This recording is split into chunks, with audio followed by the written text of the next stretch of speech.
কিন্তু গরুড় যখন ওই অমৃতের হাঁড়ি এনেছিল, সেই সময় বৃন্দাবনে ওই কদম গাছটার 3টে ডালের মাঝখানে অমৃতের হাঁড়িটা রেখেছিল। ওই 3টে ডালের মাঝখানে অমৃতের হাঁড়িটা রাখার জন্য হাঁড়িটা একটুখানি টলে গিয়ে 1 বিন্দু অমৃত ওই গাছটায় পড়ে যায়। সেই জন্য বৃন্দাবনের মধ্যে ওই গাছটি হাজার হাজার বছর ধরে বেঁচে আছে। সেই গাছটা এখনো আপনারা দর্শন করবেন বৃন্দাবনে গেলে। এই যে কুম্ভ মেলায় যে মানুষ যায় অমৃতের সন্ধানে, ওই অমৃত বিন্দু ওই কদম গাছের উপর পড়েছিল। কিভাবে পড়েছিল সেটার জন্য শুনতে গেলে একটা গরুড় পুরাণের কাহিনী শুনতে হবে। গরুড় কিভাবে জন্ম নিল? গরুড়ের মা আর সাপেদের মা, এরা 2 বোন, কিন্তু আবার সতীন, মানে একই বাপের মেয়ে এরা, এদের বাবা এক। গরুড়ের মা হচ্ছে বিনতা আর সাপেদের মা হচ্ছে কদ্রু। এরা সবাই দক্ষ রাজার কন্যা। আর দক্ষ রাজার কন্যাদের মধ্যে 13 জনের সঙ্গে বিয়ে হয়েছিল কশ্যপ ঋষির। এই যে কশ্যপ ঋষির যারা স্ত্রী, সেই স্ত্রীদের মধ্যে দেবতাও আছে, দৈত্যও আছে, আবার সাপও আছে, কুকুরও আছে, আবার পাখিও আছে। কশ্যপের সন্তান আমরা সবাই। এক অর্থে আমরা যারা আছি, দেবতার বাবা মা যারা, ওই গরু, ছাগল, কুকুর, সাপ, পাখি, এদেরও বাবা এক, মা আলাদা আলাদা। দেবতাদের যে মা, তার নাম অদিতি। ওই জন্য অদিতির পুত্রদেরকে আদিত্য বলা হয়। 12 আদিত্য, 12 জন অদিতির পুত্র। তার মধ্যে বিষ্ণু আছে, তার মধ্যে সূর্য আছে। এই যে যারা দেবতা 12 আদিত্য, তারা হচ্ছে অদিতির পুত্র। আর যারা দিতির সন্তান, তাদেরকে দৈত্য বলা হয়। দিতি, অদিতি, এরা সবাই কিন্তু কশ্যপ ঋষির স্ত্রী। কাজেই কশ্যপ ঋষিরই পুত্র হচ্ছে দেবতা, কশ্যপ ঋষিরই পুত্র হচ্ছে দৈত্য, আবার কশ্যপ ঋষিরই পুত্র হচ্ছে নাগকুল, কশ্যপ ঋষিরই সন্তান হচ্ছে পক্ষীকুল। কশ্যপ ঋষির যে স্ত্রী কদ্রু, তার সন্তান হচ্ছে সাপ। আর কশ্যপ ঋষির যে স্ত্রী বিনতা, তার সন্তান হচ্ছে এই গরুড়। কি করে এই গরুড়ের জন্ম হলো তার একটা সুন্দর কাহিনী আছে। কদ্রুর স্ত্রী যখন বিনতা আর কদ্রু, এই দুজন এরা বোন তো, কিন্তু পিঠোপিঠি বোন বলে এরা যখন সতীন হিসেবে একই স্বামীর ঘর করছে, সারাক্ষণ ঝগড়া লেগে যায়। এই কেন এরকম করছে? 2 বোন, আবার 2জন সতীন হয়ে গেছে কপালে, সেই জন্য সারাক্ষণ ঝগড়া করে। তো একদিনকে একটা বিষয় নিয়ে 2জনের মধ্যে তর্ক বেঁধে গেল। বিষয়টা কি না, ইন্দ্রের ঘোড়ার লেজ সাদা না কালো। ইন্দ্রের ঘোড়া উচ্চৈঃশ্রবা, ওই ইন্দ্রের ঘোড়া যে লেজটা, সেটা কি সাদা না কালো? এবার বিনতা জানতো যে ইন্দ্রের ঘোড়ার লেজ হচ্ছে সাদা, ঘোড়াটাও সাদা, লেজটাও সাদা। কিন্তু কদ্রু ভুল করে বলে ফেলেছে যে ইন্দ্রের ঘোড়ার লেজ হচ্ছে কালো। এবার বিনতা যেহেতু জানে সত্যিটা, যে ঘোড়ার লেজটা হচ্ছে সাদা, এটা নিয়ে 2 বোনের মধ্যে ঝগড়া বেঁধে গেল, কদ্রু আর বিনতার মধ্যে। বলছে ইন্দ্রের ঘোড়ার লেজ সাদা না কালো, সাদা না কালো। বিনতা বলছে আমি জানি সাদা, আর কদ্রু বলেছে না আমি বলছি কালো, আর আমি যখন কালো বলেছি ওই ইন্দ্রের ঘোড়ার লেজ কালো হতেই হবে। জানেন তো কিছু কিছু ঝগড়াটির লোক আছে, মানে মিথ্যেকেও সত্যি করে দিতে চায় আর কি। তার মধ্যেই কদ্রু পড়ে, বলছে আমি যখন বলেছি ইন্দ্রের ঘোড়ার লেজ কালো, ও কালো হবেই, পৃথিবী উল্টে গেলেও ইন্দ্রের ঘোড়ার লেজ কালো হবে। এবার বিনতা যেহেতু জানে ইন্দ্রের ঘোড়ার লেজটা সাদা, সেই জন্য বললো যে আমি তাহলে বাজি লড়বো। বাজি লড়, বাজি রাখো। কিসের বাজি? বলে ইন্দ্রের ঘোড়ার লেজ যদি কালো হয়, বিনতা তুই কিন্তু আমার দিদি, কিন্তু শুনে রাখ, ইন্দ্রের ঘোড়ার লেজ যদি কালো হয় তুই আমার দাসী হবি, আমার পায়ে তেল মাখাবি, আমাকে চান করিয়ে দিবি, আমাকে খাইয়ে দিবি, আমার পা টিপে দিবি, আমার বিছানা পরিষ্কার করে দিবি, সব করে দিবি, বাসন ধুয়ে দিবি, আমার দাসী হবি তুই, যদিও আমার দিদি, কিন্তু যদি হেরে যাস তুই আমার দাসী হবি। বিনতা বলছে, ওরে বোন তর্ক করিস না, ইন্দ্রের ঘোড়ার লেজটা সাদা। আমি শুনবো না। ইন্দ্রের ঘোড়ার লেজ যদি কালো হয় তুই বল, আমার দাসী হবি। এবার বিনতা যেহেতু জানে ইন্দ্রের ঘোড়ার লেজ সাদা, তাই বলে ফেলো, ঠিক আছে নে, আমি তোর দাসী হব। বললি তো, চন্দ্র সূর্য সাক্ষী আছে, এই ব্রাহ্মণ সাক্ষী আছে, বললি। কালকেই তাহলে আমরা দেখতে যাব ইন্দ্রের ঘোড়ার লেজ সাদা না কালো, দুই বোন মিলে যাব। এবার পরের দিন যখন ইন্দ্রের ঘোড়ার লেজ দেখতে যাবে, রাতের বেলায় কদ্রু খবর নিয়েছে ইন্দ্রের ঘোড়ার লেজটা সত্যি সত্যি সাদা।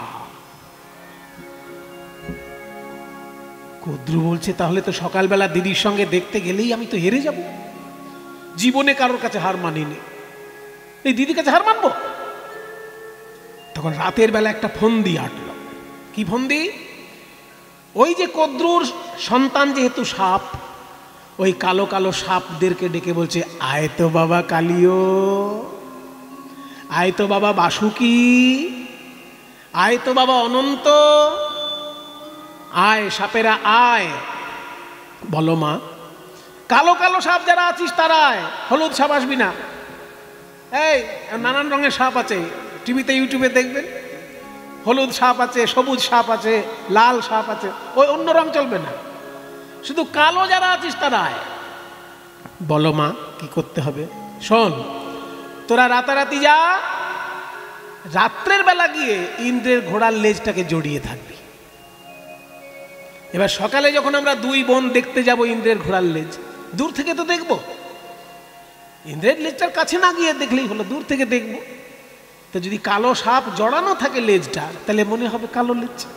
ওইটুকুর জন্য তোরা একটু মায়ের সম্মান বাঁচা বাবা। এবার মায়ের সম্মান বাঁচাতে কন্যা সন্তান চায়, সেই জন্য কালো কালো সাপেরা গিয়ে করলো কি, রাতের বেলায় ইন্দ্রের ঘোড়ার লেজটাকে জড়িয়ে কালো করে রাখলো।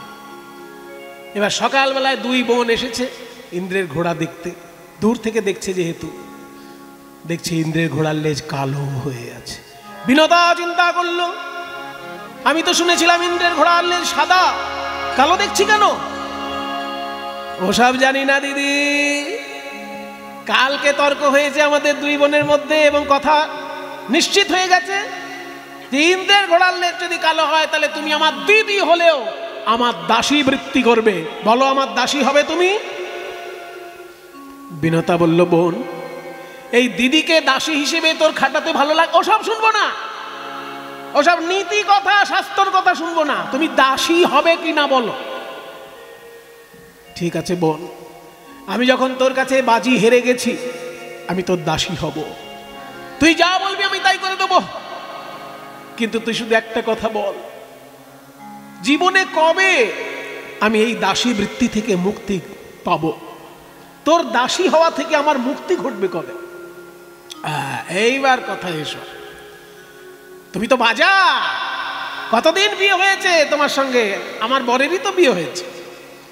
তুমি তো বাজা, তোমার সন্তান হয় না। তো যদি কোনোদিন তোমার ওই পেটে সন্তান জন্মায়, আর সেই সন্তান গিয়ে যদি স্বর্গ থেকে অমৃত এনে আমার সন্তানদেরকে দিতে পারে, ভালো করে খেয়াল করবেন কথাটা, খাওয়াতে পারে কিন্তু বলেনি, বলেছি কি যদি এনে দিতে পারে, কাজে এনে দেওয়াটাই কিন্তু মেন কথা হয়ে গেল, খাওয়ানোর কথাটা থাকলো না। তোমার গর্ভে যদি কোনোদিন সন্তান হয়, আর সেই সন্তান যদি স্বর্গ থেকে অমৃত এনে আমার সন্তানদেরকে দিতে পারে, মানে সাপেদেরকে দিতে পারে, সেই দিনকে তোমার দাসী বৃত্তি থেকে মুক্তি ঘটবে। এই কথা শোনার পর থেকে বিনতা কি করলো জানেন? যতক্ষণ কদ্রু জেগে থাকে, কদ্রুর দাসী বৃত্তি করে, কদ্রুর কাপড় কেচে দেয়, কদ্রুর বিছানা পরিষ্কার করে দেয়, কদ্রুর বাসন পরিষ্কার করে দেয়, কদ্রুকে খাইয়ে দেয়, স্নান করিয়ে দেয়, কদ্রুর সেবা করে। আর যেই কদ্রু ঘুমিয়ে পড়ে অমনি বিষ্ণুর উপাসনা করে। হে বিষ্ণু, আপনি কৃপা করে আমাকে এমন একটি সন্তান দিন, সে যেন আপনার সেবা করতে পারে, আপনার সেবা করতে পারে। ওই জন্য যারা কৃষ্ণ ভক্ত হয় বাবা, যেই জন কৃষ্ণ ভজে সে বড় চতুর। ওই জন্য কৃষ্ণ ভক্ত যখন ভগবানের কাছে সন্তান চায়, কি বলে সন্তান চায়? হে গোবিন্দ, এমন একটি ছেলে দাও, এমন একটি মেয়ে দাও, সে যেন তোমার সেবা করতে পারে। আর ভগবানের সেবা যদি কোনো ছেলে মেয়ে করে, বাবা মার সেবা বাদ দিয়ে তারা করবে না। কারণ ভগবানের প্রতি ভক্ত অথচ বাবা মাকে সেবা করে না, এটা কপটতা, এটা কখনো ভক্তি নয়। যারা সত্যিকারের কৃষ্ণ ভক্ত হয় তারা বাবা মাকেও সেবা করে, ভগবানকেও সেবা করে। বাবা মার সেবাকে তারা ছোট করে দেখে না। তাই বিনতা করলো কি, বিষ্ণুর উপাসনা করতে লাগলো সুসন্তান পাবার জন্য।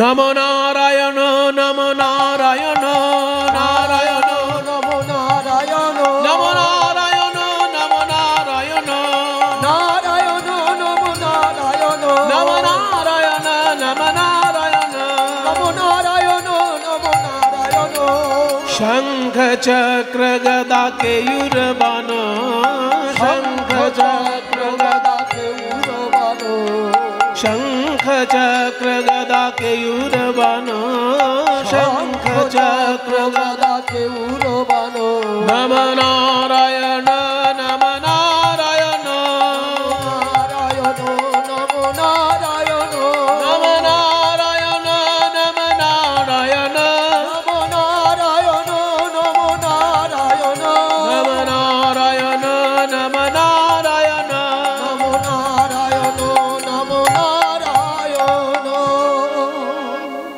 নারায়ণের ধ্যান করতে লাগলেন, প্রণাম করতে লাগলেন, উপাসনা করতে লাগলেন। বিষ্ণুর কৃপায় বিনতা হলো গর্ভবতী। আর কিছুদিন পর ওই গর্ভ প্রসব করে 2টি অণ্ড দেখা দিল। 2টি অণ্ড প্রসব করলেন বিনতা। 2টি অণ্ড মানে 2টি ডিম প্রসব করলো বিনতা। কিন্তু সেই ডিম দুটো 500 বছর পার হয়ে যাচ্ছে, তবু ফুটছে না। বাবার এই কি ডিম, হ্যাঁ? সন্তান হবে যে ডিমের মধ্যে, সেই সন্তান বেরোলে তবে তো আমার দাসী বৃত্তির মুক্তি ঘটবে। কিন্তু 500 বছর পেরিয়ে গেল, এখনো তো সন্তান হলো না। তা একদিন মনের রাগে, মনের দুঃখে বিনতা করলো কি, যে আমার সন্তান এই ডিমের মধ্যে আসবে কিন্তু এখনো তো জন্মাচ্ছে না, বোধহয় ডিমগুলো খারাপ হয়ে গেছে। এই ভেবে মনের দুঃখে একটি ডিম তুলে পাথরে আছাড় মেরেছে।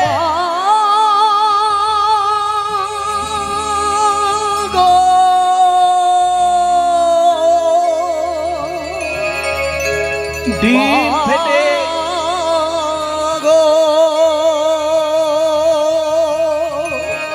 মা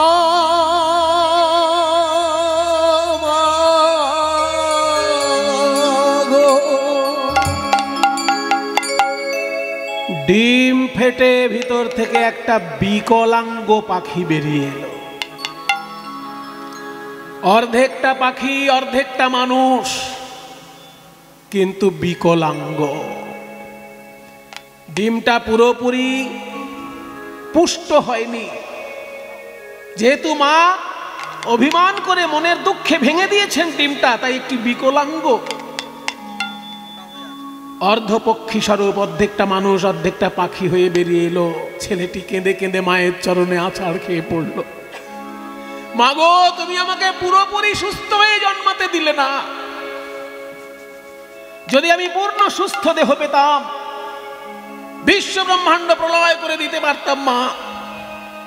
কিন্তু তোমার ধৈর্যের বড় অভাব। 500 বছর পেরিয়েছে, আর 500 বছর যদি তুমি অপেক্ষা করতে, আরো 500 বছর পরে আমার জন্ম হতো মা। একসঙ্গে এই দুটো ডিম ফুটতো 500 বছর পর। কিন্তু তোমার তো ধৈর্য হলো না, তাই তুমি আমাকে অকালে প্রসব করালে মা। আমি তোমার অযোগ্য সন্তান, আমি তোমার সেবা করতে পারলাম না।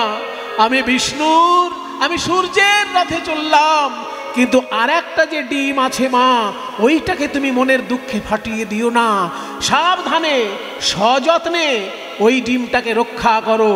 500 বছর পর ওর ভেতর থেকে আমার ভাই জন্মাবে, তার নাম হবে গরুড়। আমার নাম হলো অরুণ, আমি হব সূর্যের রথের সারথি। আর ওই দ্বিতীয় অণ্ড থেকে প্রসূত হবে আমার ভাই, তার নাম গরুড়, ও হবে বিষ্ণুর সারথি। তাই আমি সূর্যের সারথি হয়ে উড়ে চললাম মা, আমি তোমার সেবা করার সুযোগ পেলাম না, কারণ আমি তো বিকলাঙ্গ, আমি যুদ্ধ করতে পারবো না। আমি পিঠে হয়তো বয়ে নিয়ে যেতে পারবো কাউকে, কিন্তু যুদ্ধ করতে পারবো না। আমার ভাই যে আসবে গরুড়, ও যুদ্ধও করতে পারবে, তাই ও এসে তোমার দাসীবৃত্তির মুক্তি ঘটাবে।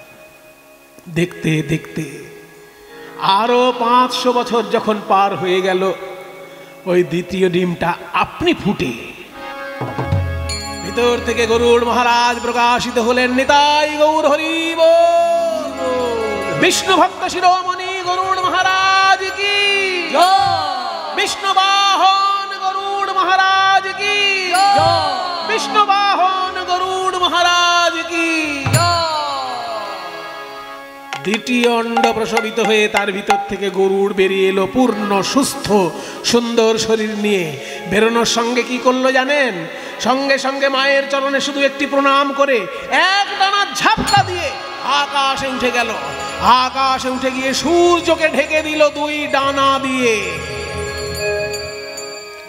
2 ডানা দিয়ে সূর্যকে ঢেকে দিল, পৃথিবী হয়ে গেল অন্ধকার। শেষকালে শুনতে পেল যে সূর্যের কোনো দোষ নেই, মাকে দাসীবৃত্তি করিয়ে রেখেছে মায়েরই এক বোন, যে আবার সম্পর্কে মায়ের সতীনও হয়, মানে সৎ মা। দুটো সম্পর্ক গরুড়ের সঙ্গে কদ্রুর, সৎ মাও হচ্ছে আবার মাসিও হচ্ছে। সেই জন্য কদ্রু নাকি আমার মাকে দাসী বানিয়ে রেখেছে, স্বর্গ থেকে অমৃত এনে দেব, তবে এই দাসী বৃত্তির মুক্তি ঘটবে। গরুড় উড়ে চলল স্বর্গে ইন্দ্রের কাছে। ইন্দ্র, কে হে তুমি? আমি গরুড়, বিনতানন্দন গরুড়। আমি তোমার কাছে আমি কাতর প্রার্থনা করছি দাদা, তুমি আমাকে অমৃতের ভাণ্ড দাও। সাবধান, আমায় দাদা বলে ডাকার সাহস হলো কি করে তোর? তুই একটা পক্ষী জাতি, তুই পাখি, অর্ধেকটা মানুষ অর্ধেকটা পাখি, কিন্তু পাখি তো তুই, ডানা আছে তোর। আমাকে, আমি হলাম দেবতাদের মধ্যে শ্রেষ্ঠ, ইন্দ্র আমার নাম, আমাকে দাদা বলে ডাকছিস কেন? তুমি তো সম্পর্কে আমার দাদা হও। তোমার পিতার নাম কি? কশ্যপ। আমার পিতার নাম কি? কশ্যপ। কশ্যপ ঋষির পুত্রই তো ইন্দ্র, আবার কশ্যপ ঋষির পুত্রই গরুড়। কিন্তু ইন্দ্রের মা হচ্ছেন অদিতি, আর গরুড়ের মা হচ্ছে বিনতা, শুধু মা আলাদা, বাবা এক। সেই জন্য বলছে তুমি আমাকে চিনতে পারছো না, আমি তো তোমার ভাই, তুমি খালি খালি আমার উপর রাগ করছো দাদা। শুধু অমৃতের হাঁড়িটা দিয়ে দাও, আমি ওই সাপেদের জন্য নিয়ে যাই, তারপর আবার তোমাকে এনে দিয়ে দেবো। চুপ কর, এই অমৃতের হাঁড়ি পাওয়া যাবে না, এই দেবতাদের খাদ্য, ওই সাপেদের জন্য অমৃতের হাঁড়ি দেবো না আমি। যদি না দাও দাদা, তোমার সঙ্গে কিন্তু আমি যুদ্ধ করব, কারণ আমার জীবনে দাদার থেকেও মায়ের স্থান আগে। যে কোনো মানুষের জীবনে নাকি আগে মায়ের স্থান, তারপর তো দাদার স্থান। কি বলেন? আগে দাদা, তারপর তো মা নয়, আগে মায়ের সম্মান, তারপর দাদার সম্মান। কাজে আমার মায়ের দাসী বৃত্তি ঘটান দূর করার জন্য আমার অমৃত চাই। তুমি যদি না দাও তাহলে এই করো যুদ্ধ, যুদ্ধ।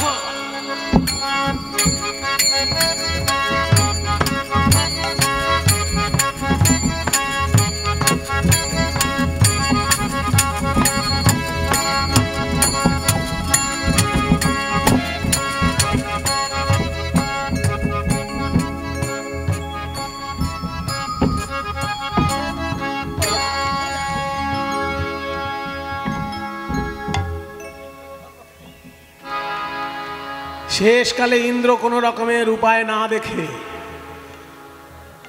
ইন্দ্রের কাছে যেটা সর্বশেষ অস্ত্র বজ্র, সমস্ত অস্ত্র যদি ব্যর্থ হয়ে যায়, বজ্র কখনো ব্যর্থ হবে না। কারণ বজ্র হচ্ছে দধিচি মুনির হাড় দিয়ে তৈরি অস্ত্র।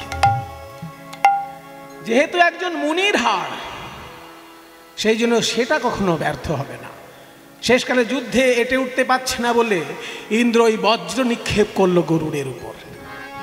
আর গরুড় যেহেতু জানে যে বজ্র হচ্ছে দধিচি মুনির হাড় দিয়ে তৈরি অস্ত্র, ওই জন্য গরুড় কি করলো জানেন? বজ্রকে প্রণাম করলো। কি করলো জানেন? ওই দেখুন কি করছে। যখনই বজ্র মেরে দিয়েছে, ওই বজ্রের উদ্দেশ্যে গরুড় কি করলো? নিজের গা থেকে একটা পালক খুলে বজ্রের উদ্দেশ্যে নিক্ষেপ করল। আর যেই বজ্রের উদ্দেশ্যে নিজের একটি পালক উৎসর্গ করলো, ওই বজ্র এসে পালকটাকে পুড়িয়ে ছাই করে দিল, গরুড়ের কোনো ক্ষতি করল। এবার বজ্রের আঘাতেও গরুড় রক্ষা পেল দেখে ইন্দ্র যুদ্ধ করা বন্ধ করে দিল। কারণ বজ্র যদি ফিরে আসে তাহলে তার সঙ্গে আর যুদ্ধ করে কোনো লাভ নেই। তাই গরুড় তখন বলছে, দেখ ভাই, এইবার গরুড় ভাই বলে ডাকছে, যে আমি তোর সঙ্গে যুদ্ধ কেন করলাম জানিস? এই অমৃতের ভাণ্ড যদি তোকে দিয়ে দিই, আর তুই তো অমৃত নিজে খাবি বলে নিয়ে যাচ্ছিস না, তুই তো সাপেদেরকে দিবি বলেছিস। আর সাপেরা যদি একবার অমৃত খেয়ে অমর হয়ে যায়, তাহলে বিশ্বব্রহ্মাণ্ডে আর কাউকে টিকতে দেবে? সারা পৃথিবীতে সৃষ্টি তত্ত্ব ওলট পালট হয়ে যাবে। সেই জন্য সাপদেরকে অমৃত যাতে না দেওয়া যায়, সেই জন্যই দিচ্ছিলাম না। ওদিকে আবার তোর মায়ের দাসিত্ব মুক্তি ঘটাতে হবে, কাজে তুই কিভাবে এই অমৃতকে সাপেদের হাত থেকে রক্ষা করবি সেটা ভাব। তখন গরুড় বলছে, দাদা আমি একটা বুদ্ধি বলছি, শোনো। অমৃতের হাড়ি আমি নিয়ে যাব, সাপেদেরকে দেখিয়ে দেবো এই দেখো অমৃতের হাড়ি। তারপর তোমার ছেলে জয়ন্ত, মানে ইন্দ্রের ছেলে যে, তার নাম জয়ন্ত। এই জয়ন্তের একটা আশ্চর্য ক্ষমতা ছিল, অদৃশ্য হয়ে চলে যাওয়া। কোথাও অদৃশ্য হয়ে যাওয়াটা জয়ন্তের কাছে কোনো ব্যাপার ছিল না। তাই বলছে অমৃতের হাড়ি আমি রেখে দেব, তোমার ছেলে জয়ন্ত অদৃশ্য অবস্থায় ওই অমৃতের হাড়ি নিয়ে চলে আসবে, কেউ বুঝতে পারবে না যে অমৃতের হাড়ি কোথায় চলে গেল। এইটুকু তোমার ছেলেকে করতে বলো, কারণ আমি তো অমৃতের হাড়িটা ওখান থেকে উঠিয়ে আনতে পারবো না, আমি অমৃতের হাড়িটা নিয়ে গিয়ে রেখে দেবো। তোমার ছেলে যেহেতু অদৃশ্য হতে পারে, ও যেন গিয়ে অমৃতের হাড়িটা নিয়ে আসে। তাই গরুড় তখন ওই অমৃতের হাড়ি এনেছিল এবং ওই সাপেদেরকে ডেকে একটা কুশের আসন পেতে অমৃতের হাড়ি রেখেছিল।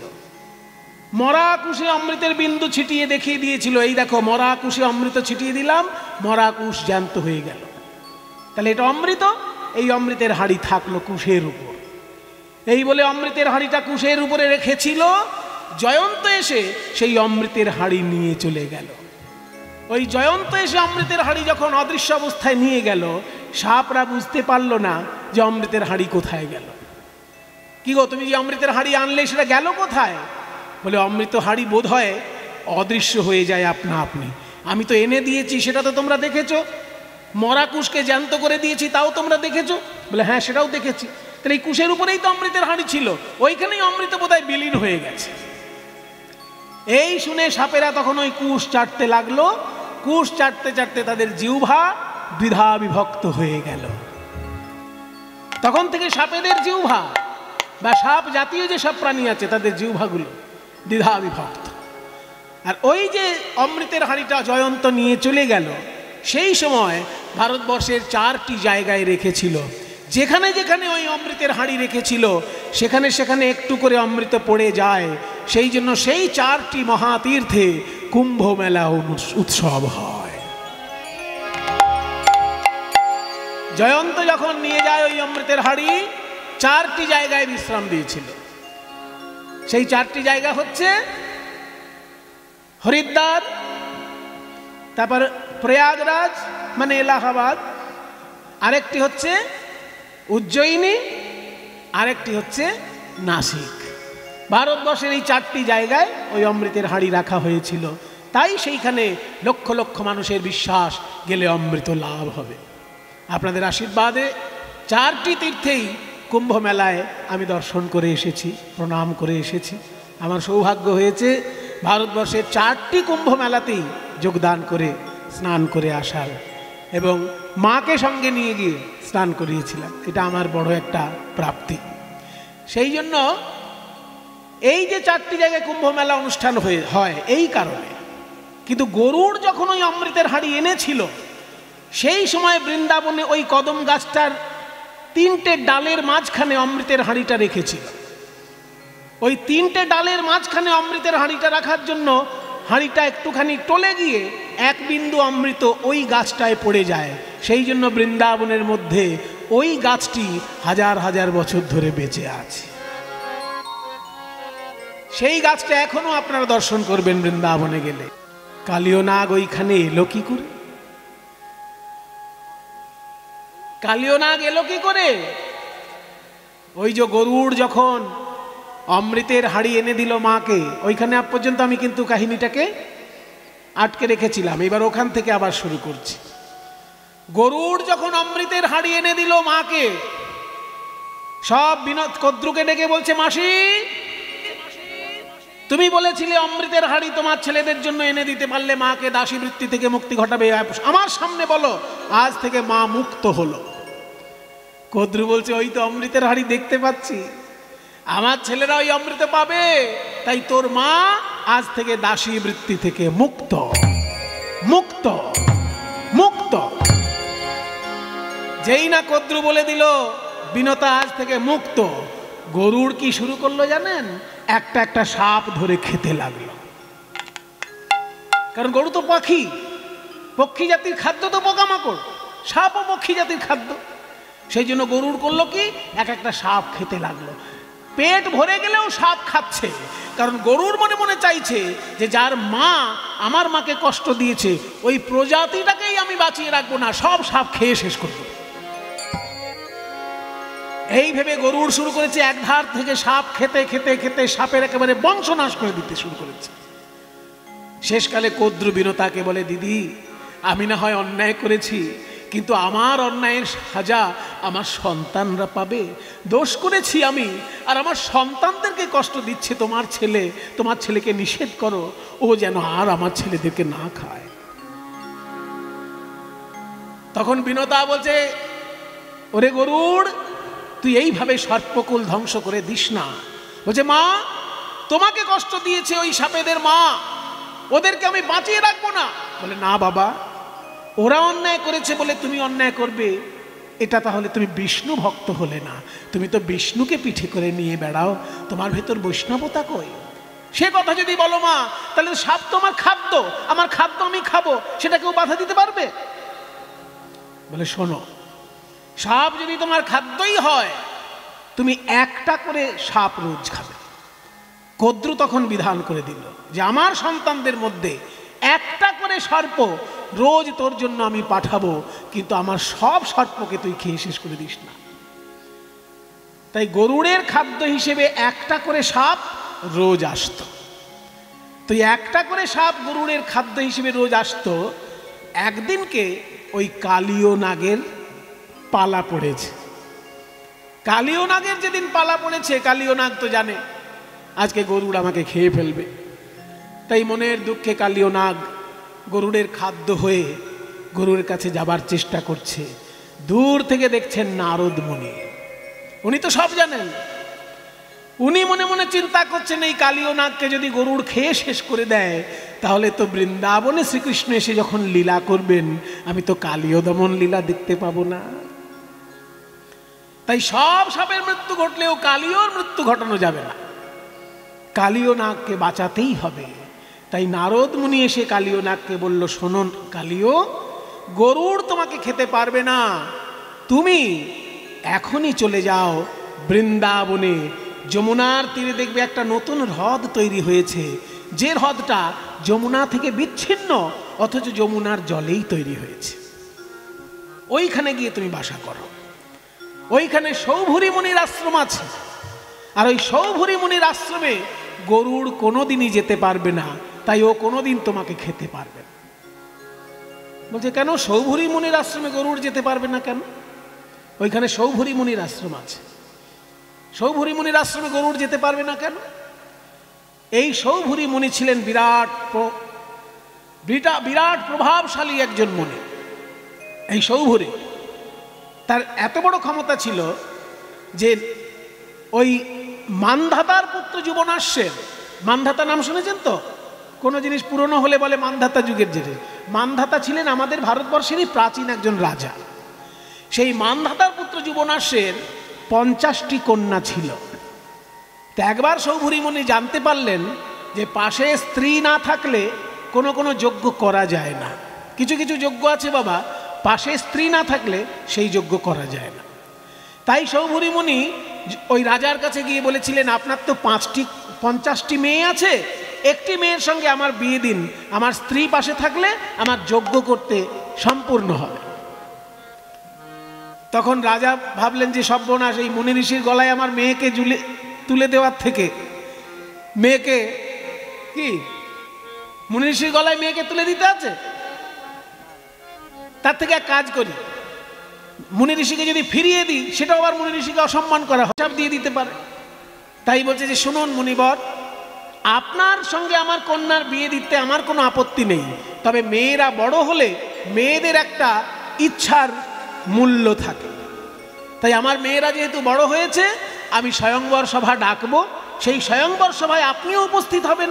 আমার মেয়েদের মধ্যে কারোর যদি আপনাকে পছন্দ হয়, সে আপনার গলায় মালা দিলেই তার সঙ্গে আপনার বিয়ে হয়ে যাবে। স্বয়ংবর সভার দিনে আপনি আসবেন। এবার ওই 50 জন রাজকন্যার স্বয়ংবর সভা ডাকা হয়েছে। 50 জন রাজকন্যার স্বয়ংবর সভায় যখন সৌভরিমণি আসবেন, মনে মনে ভাবলেন যে সব রাজপুত্ররা আসবে রাজকন্যাদের বিয়ে করার জন্য, তার মধ্যে আমি যদি একজন এই মুনি ঋষি লোক, মুনি ঋষি আর রাজপুত্র তো একরকমের হবে না। রাজপুত্র দেখতে কত সুন্দর হবে, আর মুনি ঋষি তো তপস্যা করতে করতে তার শরীরটা একেবারে কাঠখোট্টা শুকনো শরীর হবে। কাজেই রাজপুত্রদের মধ্যে যদি একজন মুনি ঋষি ঢুকে পড়ে, তাকে তো কেউ পছন্দ করবে না। তাই তখন সৌভরিমণি করলেন কি জানেন? আসামে একটা বড় তীর্থ আছে, তার নাম মদন কামদেব। ওইখানে মদন দেবের উপাসনা হতো এককালে। মদন দেবতার মন্দির আছে, এখন অবশ্য সেখানে কোনো পুজো আচ্চা হয় না, কিন্তু মন্দিরের ভগ্নাবশেষ ওইখানে এখনো আছে। ওই মদন দেবতার মন্দিরে গিয়ে সৌভরিমণি বললেন, হে মদন দেব, আমি আপনার তপস্যা করছি, আপনার মতন আমাকে সুন্দর করে দিন। তখন সৌভরিমণি মদন দেবতার তপস্যা করে মদন দেবতার মতন সুন্দর হয়ে গেলেন। এত সুন্দর দেখতে হলো সৌভরিমণি, যখন ওই 50 জন রাজকন্যার স্বয়ংবর সভায় এসেছে, এত রাজপুত্র এসেছে, কারোর গলায় মালা পড়ল না। 50টি মেয়েই ওই সৌভরিমণির গলায় গিয়ে মালা দিয়েছিলেন। এমন প্রতাপশালী প্রভাবশালী ঋষি মুনি ছিলেন সৌভরি।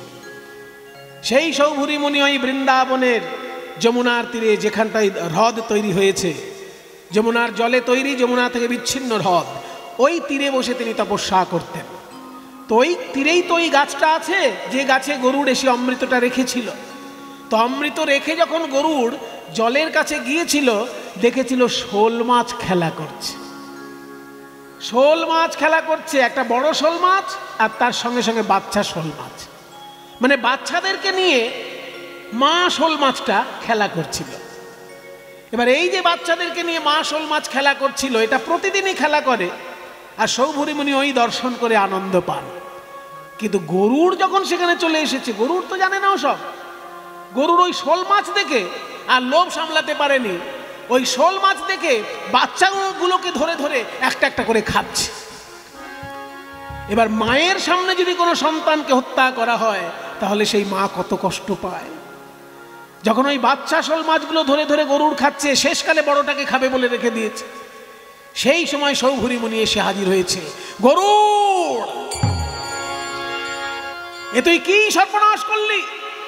প্রতিদিন আমি যখন এখানে ধ্যানে বসি, সামনে দেখি জলের মধ্যে ওই মাছটি খেলা করে তার বাচ্চাদেরকে নিয়ে। ওই মাছটার মধ্যে আমি বিশ্ব মাতৃকার রূপ দেখতে পাই। আমি মনে মনে চিন্তা করি, বিশ্ব ব্রহ্মাণ্ডের যে সৃষ্টিকারী জননী, এই বিশ্ব ব্রহ্মাণ্ড সৃষ্টি করেছে যে মা, সে তার সন্তানদেরকে নিয়ে এইভাবেই খেলা করছে। ওই মাছ যখন বাচ্চাদেরকে নিয়ে খেলা করে, আমি তার মধ্যে বিশ্ব মাতৃকার রূপ দেখতে পাই। আর তুই তাদেরকে ধরে ধরে আমার সামনে খাচ্ছিস, মায়ের সামনে সন্তানকে হত্যা করছিস, এখনই আমার অভিশাপ তোর। যেই না অভিশাপ দিতে গিয়েছে সৌভরিমণি, অমনি গরুড় তখন সৌভরী মুনির দুটি পায়ে জড়িয়ে ধরেছে। দেখুন বাবা লীলা, যে গরুড় ইন্দ্রের সঙ্গে যুদ্ধ করে এসেছে সে কিন্তু সৌভরী মুনির পা জড়িয়ে ধরেছে, যুদ্ধে গেল না। কারণ ভারতবর্ষে দেবতার উপরে মুনি ঋষির সম্মান, দেবতার উপরে মুনি ঋষির সম্মান। তাই ইন্দ্রের সঙ্গে যুদ্ধ করেছে গরুড়, কিন্তু সৌভরী মুনির সঙ্গে যুদ্ধে গেল না। তার পা জড়িয়ে ধরে বলছে, মুনিবর, আমি তো জানি না যে আপনি এইখানে বসে ওই মাছগুলো যখন খেলা করে তাদের দেখে আপনি বিশ্বমাতার কথা চিন্তা করেন। আমি কি করে জানবো এটা? আর দ্বিতীয় কথা, আমি জাতিতে পক্ষী, আর পক্ষী জাতির খাদ্যই তো মাছ। মাছরাঙা পাখি কি কোনো বক বা যেসব পাখি মাছ খায়, তারা যদি কোনো জায়গায় গিয়ে মাছ খায় সেটা কি তার পাপ হবে? সেটা তো তার খাদ্য। তা আমি হলাম পক্ষী জাতি, মাছ তো আমার খাদ্য। আমি যদি আমার খাদ্য খাই সেখানে আমি অপরাধটা কি করলাম? এই কথা শুনে সৌভরী মুনি শান্ত হয়ে বললেন, ঠিক কথা, তুই পক্ষী জাতি, তুই মাছ খেয়েছিস, তাতে তোর কোনো পাপ নেই। আর আমি যে ওই মাছগুলোকে দেখে আমার জগৎ জননীর কথা চিন্তা করি সেটাই বা তুই জানবি কি করে? কাজে তোর দিক দিয়ে কোনো দোষ নেই, তুই খেয়ে ফেলেছিস যখন, এখন তোর কোনো দোষ নেই। কিন্তু শুনে রাখ গরুর কান খাড়া করে শোন, ভবিষ্যতে যদি তুই কখনো এইখানে আসিস, আমার অভিশাপ থাকলো, এইখানে দ্বিতীয়বার কখনো আসলেই তুই মাথা ফেটে মরে যাবি, মৃত্যু হবে তোর এইখানে দ্বিতীয়বার কখনো আসলে। তাই সৌভরী মুনির অভিশাপে ওইখানে গরুড় কোনোদিন যেতে পারবে না। ওরে কালীয় নাগ, তুই গরুড়ের খাদ্য হিসেবে আজকে যাচ্ছিস তো পালিয়ে যা, ওই সৌভরী মুনির আশ্রমের লাগোয়া যে সরোবর, ওইখানে গিয়ে তুই বাসা তৈরি কর, কারণ ওখানে গরুড় কোনোদিন যাবে না। আর নারদ মুনি তো মনে মনে জানে গরুড় এখানে কোনোদিন আসবে না ঠিকই, কিন্তু এইখানেই শ্রীকৃষ্ণ এসে লীলা করবেন, আর এই কালীয় দমন লীলা সেদিন আমরা দেখতে পাব। ওই যে কালীয় নাগের সঙ্গে যুদ্ধ করছে, ওই কালীয় নাগ কে? যে আজকে গোবিন্দ যার মাথার উপর উঠে নৃত্য করছেন, কত বড় ভাগ্যবান সে! এই কালীয় নাগ পূর্বজন্মে ছিল চন্দ্রধ্বজ রাজা। চন্দ্রধ্বজ রাজা একবার ভয়ঙ্কর তার পেটে শূল বেদনা হল। কোনো ওষুধেই যখন এই পেট ব্যথা সারছে না, শেষকালে ধন্বন্তরী বললেন যে আমি আপনাকে একটা টোটকা বলতে পারি। ওই মান সরোবর বলে একটা বিরাট বড় সরোবর আছে কৈলাসে, ওইখানে যদি আপনি গিয়ে মানস সরোবরে যদি গিয়ে স্বর্ণহংসের পিত্ত ভক্ষণ করতে পারেন, ওখানে একটা সোনালী হাঁস দেখবেন সাঁতার দিচ্ছে, ওই স্বর্ণহংস, ওই স্বর্ণহংসের পিত্ত ভক্ষণ করতে পারলে আপনার শূল ব্যাধি সারে। এবার চন্দ্রধ্বজ রাজা যখনই গিয়ে ওই স্বর্ণহংসকে বধ করতে গিয়েছে, অমনি স্বর্ণহংস কথা বলছে, সাবধান। কে কথা বলে? আমি হাঁস কথা বলছি। হ্যাঁ, হাঁসে আবার কথা বলে? আমি একজন তপস্বী, এখানে হাঁস রূপে বিচরণ করছি, তাই তোমার মঙ্গলের জন্যই কথা বলছি। বলুন কে আপনি? বলে শোনো, আমি একজন ঋষি, হাঁস রূপে এখানে শুধু বিচরণ করছি, আমার পিত্ত ভক্ষণ করলে তোমার পেট ব্যথা সারবে, এই তো? বলে ওরে বাবা, আপনি তো সব জানেন দেখছি। হ্যাঁ, আমি সর্বজ্ঞ হাঁস, আমার পিত্ত ভক্ষণ করার তোমার দরকার নেই। এই যে সরোবরের তীরে এক গাছগুলো আছে, ওই গাছে দেখো একজন ঋষি তপস্যা করছে, ওই ঋষির পা ধোয়া জল যদি তুমি খেতে পারো তোমার পেট ব্যথা সেরে যাবে। কোনো কোনো মতে উনি হচ্ছেন অগস্ত্য ঋষি, গাছে পা ঝুলিয়ে তপস্যা করছে। এবার চন্দ্রধ্বজ রাজা যখনই গেছেন সেই ঋষির কাছে, হে ঋষিবর, আপনার দুটি চরণের মধ্যে একটি চরণ একটু এগিয়ে দিন, আমি একটু পা ধোয়া জল খাবো, আমার পেট ব্যথা সারবে। ঋষি তখন যেই পাটা এগিয়ে দিয়েছেন সেই পাটায় ভয়ঙ্কর ঘা। এই ঘেয় পায়ের পা ধোয়া জল খাওয়া যায়? ঋষিবর, আপনার তো আরো একটা চরণ আছে, সেইটা বাড়িয়ে দিন, এটার চরণ জল খাওয়া আমার পক্ষে খুব কষ্টকর। তো আর একটা চরণ যেটা আছে সেটা যখন বাড়িয়ে দিয়েছে, বলে দেখে আগের চরণটাতে তবু ভালো ছিল, সেখানে ঘা ছিল কিন্তু পোকা ছিল না। এই চরণটা আবার দেখা যাচ্ছে ঘায়ের মধ্যে পোকা কিলবিল করছে। বাবারে, এই জল কি করে খাবো? কিন্তু যদি এই জল যদি আমি না খাই তাহলে তো ঋষি আবার অভিশাপ দিয়ে দেবে। বলে ঠিক আছে, চরণ জল দিন, আমি বাড়িতে নিয়ে গিয়ে খাবো। এবার ওই চরণ জলটা মাথায় করে নিয়ে রাজা বাড়িতে এসেছে। এসে রানীদেরকে বলছে, দেখো এখানে মুনি ঋষির চরণ ধোয়া জল আছে, কিন্তু ওনার চরণে ঘা ছিল বলে ওই পোকামাকড় ওইসব রয়েছে, কিন্তু আমার পক্ষে তো এটা ওষুধ, আমাকে খেতেই হবে। তুমি এক কাজ করো, এই জলটা বাড়ির ছাদে রেখে এসো। সারাদিন ধরে সূর্যের ভয়ঙ্কর তাপে এর পোকামাকড় জীবাণু যা আছে সব মরে যাবে, পরিষ্কার হয়ে যাবে। যখন সেই ছাঁকা জলটা দেবে, আমি খাবো। এবার ওই জল যখন সূর্যের তাপে শুকোতে দিয়েছে, মানে পোকামাকড় যাতে মরে যায় সেই জন্য যখন সূর্যের তাপে রেখে দিয়েছে জলটা, সেই সময় এক রানী আবার ওই জলটা খেয়ে ফেলেছে। সেটা জানতে পেরে ওই অগস্ত্য ঋষি ছুটে এসেছেন। রাজা চন্দ্রধ্বজ, তোমার পেট ব্যথা সারবে বলে আমি আমার পা ধোয়া জল তোমায় দিলাম, আর তুমি সেই জল এনে বাড়িতে রেখে দিয়েছো, জল পান করলে না, তাই আমাকে অসম্মান করেছ। মুনি ঋষিকে অসম্মান করেছে যখন, তুমি সর্পকুলে জন্মগ্রহণ করবে। কিন্তু একটা জিনিস জানবে, মুনি ঋষির অভিশাপ পাওয়াটাও বড় ভাগ্যের ব্যাপার।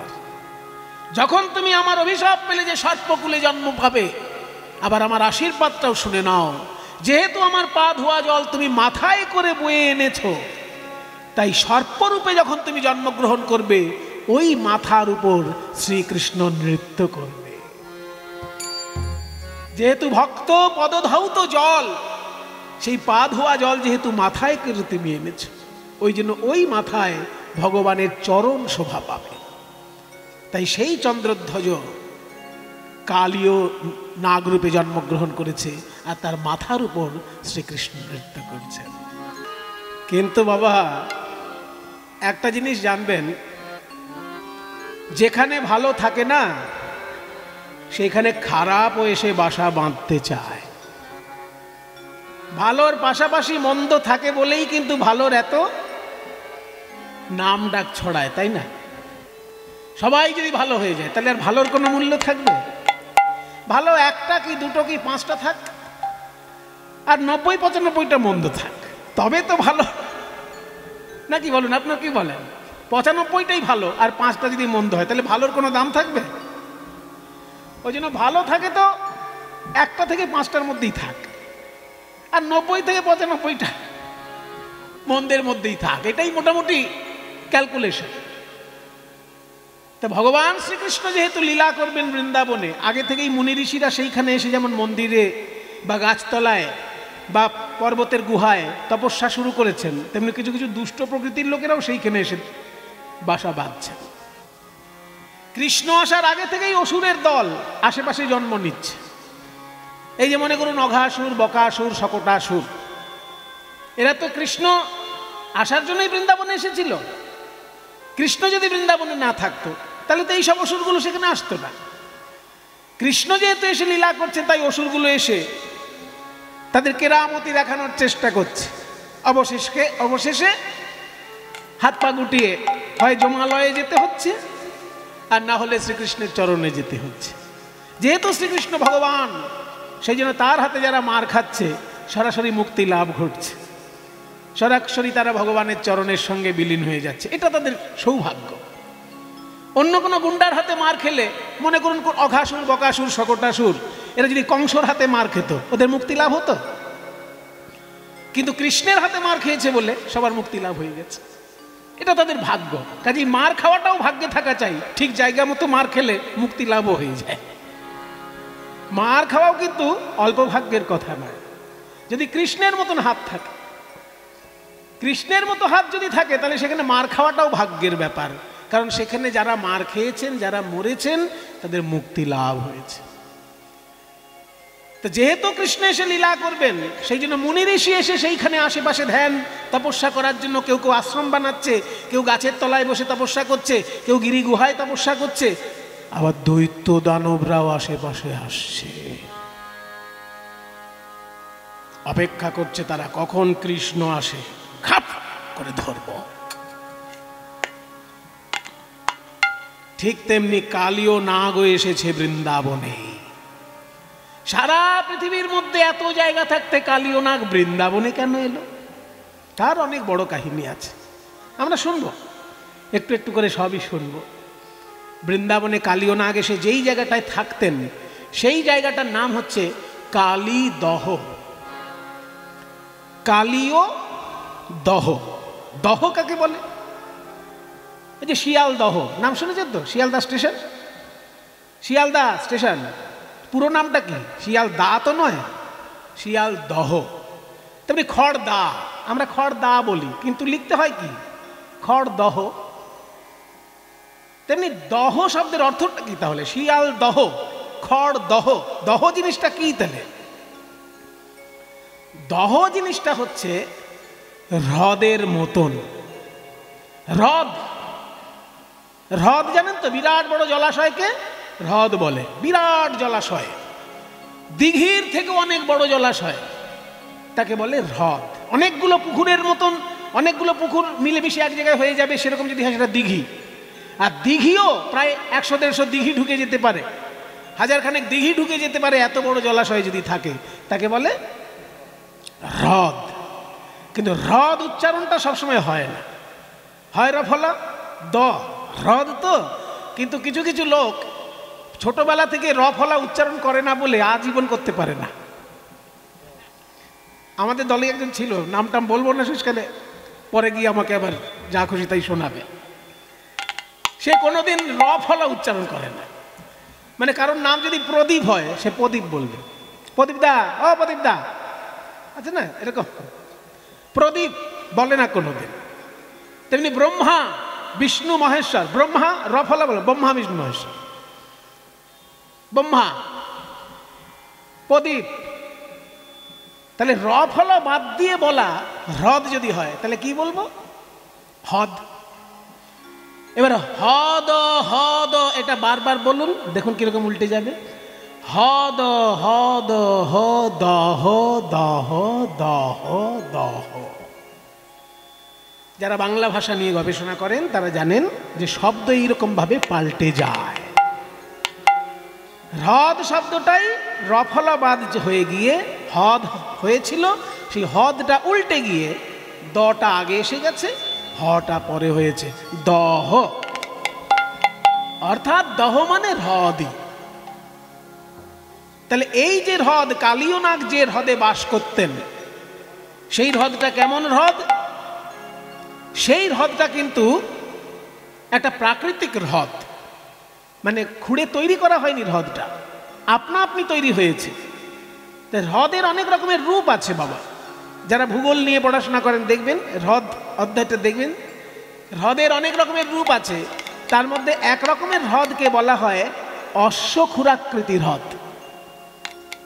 এই অশ্বক্ষুরাকৃতির হ্রদ কোনগুলো হয় না? নদী যেতে যেতে, মনে করুন নদীটা সোজা যাচ্ছে, যেতে যেতে হঠাৎ মারাত্মক বাঁক নিল। এই যে নদী যাচ্ছে যাচ্ছে যাচ্ছে, হঠাৎ বাঁদিকে বাঁক নিল। এই যে নদী বাঁদিকে বেঁকে গেল, ওই যে নদীর বাঁকের মাথায় একটা বিরাট বড় জলাশয় তৈরি হচ্ছে আস্তে আস্তে। পরবর্তীকালে নদীর গতিপথ ওই দিকে না গিয়ে আবার ছোট করে একটা গতিপথ বাদিকে তৈরি হয়ে গেল। ওই বিরাট বড় জলাশয়টা নদীর বাঁকের মাথাতে রয়ে গেল, নদী থেকে বিচ্ছিন্ন হয়ে গেল, তার নাম হয়ে গেল অশ্বক্ষুরাকৃতির হ্রদ। নদীর বাঁকেই তৈরি, অথচ নদী থেকে বিচ্ছিন্ন হয়ে গেল। তাহলে যখনই নদী থেকে বিচ্ছিন্ন যতক্ষণ না হচ্ছে সেটাকে হ্রদ বলা হবে না, সেটা নদীরই অংশ। কিন্তু যেই বিচ্ছিন্ন হয়ে গেল, যদি আকাশ থেকে এরোপ্লেন থেকে কেউ দেখে, ওটা দূর থেকে দেখতে ঘোড়ার খুরের মতো দেখাবে। ওই জন্য ওই হ্রদটাকে বলা হয় ঘোড়ার খুরের মতো অশ্বক্ষুরাকৃতির হ্রদ। এই কালীয় নাগ যেখানে বাস করত সেই হ্রদটা ওই ধরনের তৈরি হয়ে গেছিল। যমুনার বাঁকে, যমুনার জলেই তৈরি হ্রদ, কিন্তু যমুনা থেকে বিচ্ছিন্ন। আর বিচ্ছিন্ন হয়ে গেলে কি সুবিধে আর কি অসুবিধে? অসুবিধে হচ্ছে সেইখানে শ্যাওলা হবে, সেইখানে নানা রকম পশু পাখি এসে তাদের কেরামতি দেখাতে পারবে, কিন্তু নদীর প্রবাহতে তো শ্যাওলা টোলা ওগুলো কিছু মানে ক্ষতিকর কিছু হবে না। যেখানে জলের প্রবাহ থাকে সেই জলটা তো ভালো থাকে, কিন্তু জল যদি বদ্ধ হয়ে যায় সেইখানে অনেক রকমের খারাপ কিছু হওয়ার সম্ভাবনা থাকে। তাই যমুনার জল যখন যমুনা থেকেই বিচ্ছিন্ন হয়ে অশ্বক্ষুরাকৃতির হ্রদ তৈরি হয়েছে, সেইখানে কালীয় নাগ এসে বাসা বেঁধেছে। তার বিষ ওই জলের মধ্যে মিশে গিয়ে বিষাক্ত জল হয়ে গেছে। পাশেই যমুনা বইছে, কিন্তু যমুনার জল বিষাক্ত নয়। কেন না? ওটা বিচ্ছিন্ন হয়ে গেছে আগেই। বিচ্ছিন্ন যেহেতু হয়ে গেছে সেই জন্য যমুনার জল আলাদা করে বইছে, অথচ যমুনার জলেই তৈরি যে হ্রদ, কালীয় নাগ সেইখানে এসে বাসা বেঁধেছে। তাই পদকর্তা বলছেন, কালিন্দীর এক দহে কালীয় নাগ তাহা রহে, বিষ জল দহন সমান। বিষ জল দহন সমান, দহন মানে আগুন, আগুনের মতন জ্বালাময় ওই কালীয় দহের বিষাক্ত জল। না মায়ুতিয়ট কালিন্দির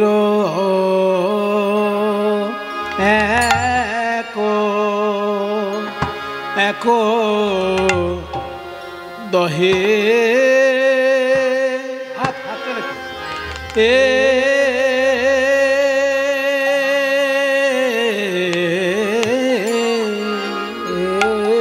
কালিন্দির এক দহে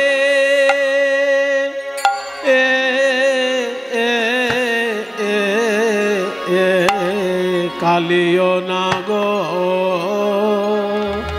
তাহা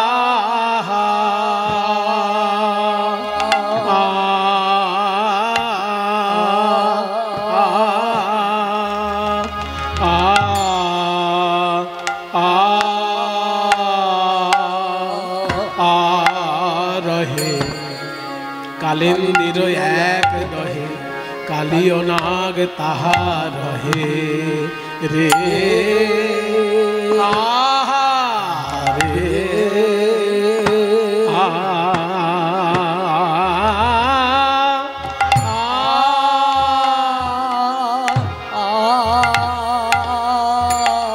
ও বিষ জল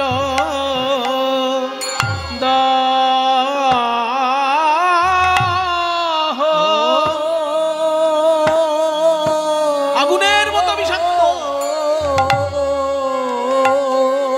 আগুনের মতো জ্বালাময় ওই জল দহন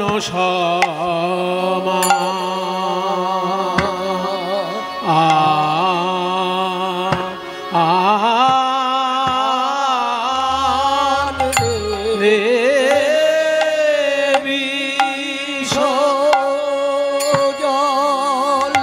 বিষের জ্বালায় জ্বালায় অঙ্গ জলে কেউ তো সেথা যেতে না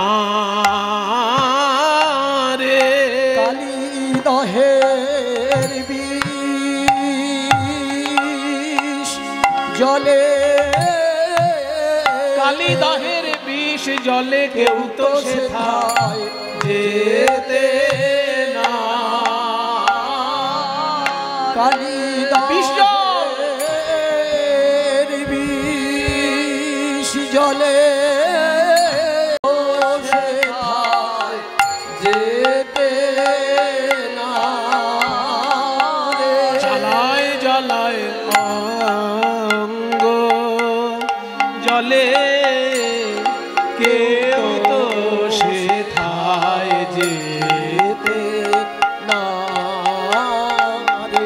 জ্বালায় জ্বালায় অঙ্গ রাধেনে রাধেনে ধেনে রাধেনে ধেনে রাধেনে রাধেনে সেথায় ধেনে রাধেনে রাধেনে রাধেনে জ্বালায় ধেনে ধেনে তাতেনে তাতেনে তাতেনে তেনে তাতেনে তেনে তাতেনে তাতেনে তাতেনে তেনে তাতেনে তাতেনে ধেনে রাধেনে রাধেনে ধেনে রাধেনে রাধেনে ধেনে রাধেনে রাধেনে রাধেনে ধেনে রাধেনে ধেনে রাধেনে রাধেনে ধেনে রাধেনে তেনে তাতেনে তাতেনে তেনে তাতেনে তাতেনে তেনে তাতেনে তাতেনে তেনে তাতেনে তাতেনে তাতেনে তাতেনে ধেনে রাধেনে ধেনে রাধেনে ধেনে রাধেনে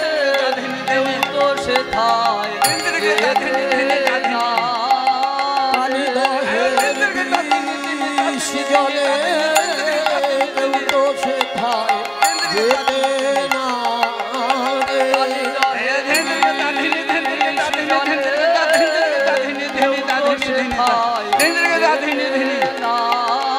জ্বালায় জ্বালায়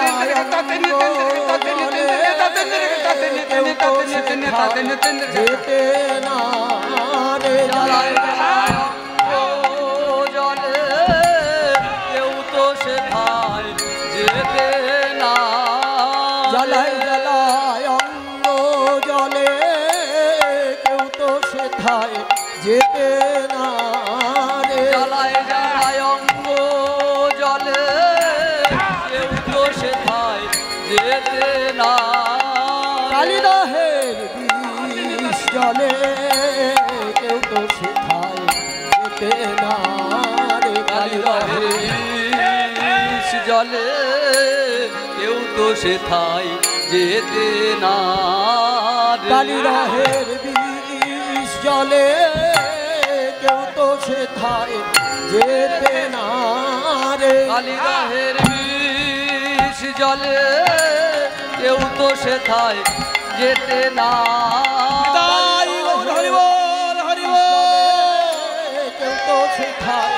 যেতে না রে কালিদাহের বিষ জলে কেউ তো সেথায় যেতে না কালিদাহের বেশ জলে কেউ তো সেথায় যেতে না রে কালিদাহের বিষ জলে কেউ তো সেথায় যেতে না রে কালিদাহের বিষ জলে কেউ তো সেথায় যেতে না জ্বালায় জ্বালায় অঙ্গ জলে কেউ তো সেথায় যেতে না রে জ্বালায় জ্বালায় অঙ্গ জলে কেউ সেথায় যেতে না জ্বালায় জ্বালায় অঙ্গ জলে কেউ তো সেথায় যেতে না রে জ্বালায় জ্বালায় অঙ্গ জলে কেউ তো সেথায় যেতে না জ্বালায় জ্বালায় অঙ্গ জলে কেউ তো সেথায় যেতে না রে জ্বালায় জ্বালায় অঙ্গ জলে কেউ তো সেথায় যেতে না কালিদাহের জলে কেউ তো সেথায় যেতে না রে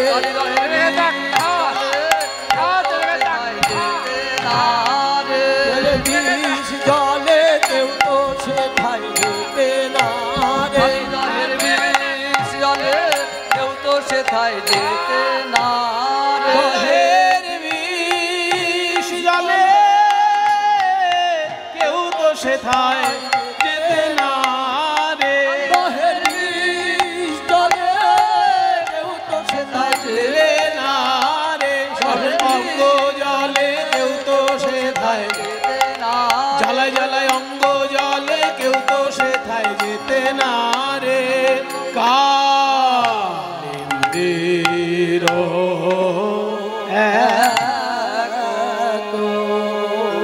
কালিন্দির এক দহে। কালিন্দী মানে যমুনা, যমুনার এক দহে মানে যমুনার বিভিন্ন বাঁকে ওই রকম এক একটা হ্রদ তৈরি হয়েছে। তার মধ্যে বৃন্দাবনে যে হ্রদটা তৈরি হয়েছে, সেই পঞ্চকোশী বৃন্দাবনের মধ্যে যে হ্রদটা তৈরি হয়েছে, দূরে হয়তো আরো আছে, কিন্তু আপাতত বৃন্দাবনে যে পঞ্চক্রোশ এলাকা, ওই পঞ্চক্রোশী এলাকার মধ্যে যে বড় হ্রদটা যমুনার দিয়েই তৈরি হয়েছে, অথচ যমুনা থেকে বিচ্ছিন্ন। এখন যদি আপনারা বৃন্দাবনে যান, ওই হ্রদ কিন্তু দেখতে পাবেন না। শেষকালে কীর্তন শুনে বৃন্দাবনে কেউ যদি কালিয়দমনের হ্রদ দেখতে যান, খুঁজে পাবেন না। শেষকালে বলে, সুপ্রভু কি সব উল্টো পাল্টা বললো, এখানে কিছুই তো দেখছি না। উল্টো পাল্টা নয়, যখন কালিয়নাগ ওখান থেকে চলে গেল, তখন শ্রীকৃষ্ণই করলেন কি, ওই জলটাকে ব্যবহারযোগ্য করে তোলার জন্য যমুনার সঙ্গে মিশিয়ে দিলেন। আবার শ্রীকৃষ্ণের সময়ে হ্রদটা আলাদা ছিল, যার জন্য যমুনা থেকে বিচ্ছিন্ন হয়ে তার জলটা বিষাক্ত ছিল। যমুনার জল বিষাক্ত ছিল না, ওই হ্রদের জল বিষাক্ত ছিল। কিন্তু যখন কালিয়নাগ সেখান থেকে চলে গেল, আস্তে আস্তে সেই জল স্বাভাবিক হয়ে গেল, বিষমুক্ত হয়ে গেল। তখন শ্রীকৃষ্ণ যমুনার মূল ধারার সঙ্গে ওই হ্রদটিকে এমনভাবেই মিশিয়ে দিলেন যে যমুনার ধারা থেকে আর আলাদা করে তার কোনো অবস্থান থাকলো না। সেই জন্য এখন যদি বৃন্দাবনে যান, যেখানে কালিয়দহ ঘাট দেখবেন সেটা যমুনার তীরেই। এখন আলাদা কোনো হ্রদ আপনারা দেখতে পাবেন না। বৃন্দাবন দর্শনে যাবেন অবশ্যই, গিয়ে যেখানে কালীদহ ঘাট আছে সেই গাছ তো এখনো আছে, যে গাছে উঠে শ্রীকৃষ্ণ ঝাঁপ দিয়েছিলেন সেই গাছ এখনো রয়েছে ওখানে। কি করে ওই গাছটি ওখানে এলো?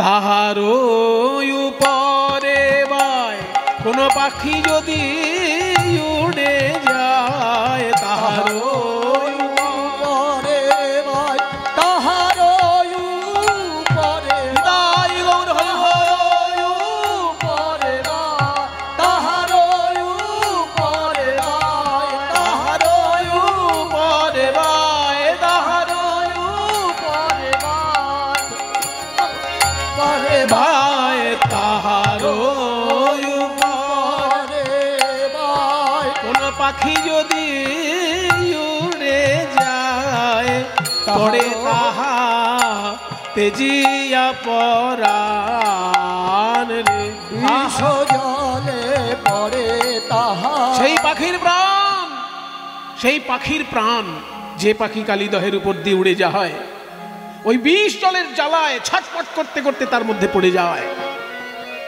আর কালিয়নাগের খাদ্য হয়ে যায়। তার প্রাণ আকুলি বিকুলি, আকুলি বিকুলি করে গো, পড়ে তাহা আকুলি বিকুলি। ওই কালীদহের বিষ জলে পড়ে প্রাণ আকুলি বিকুলি।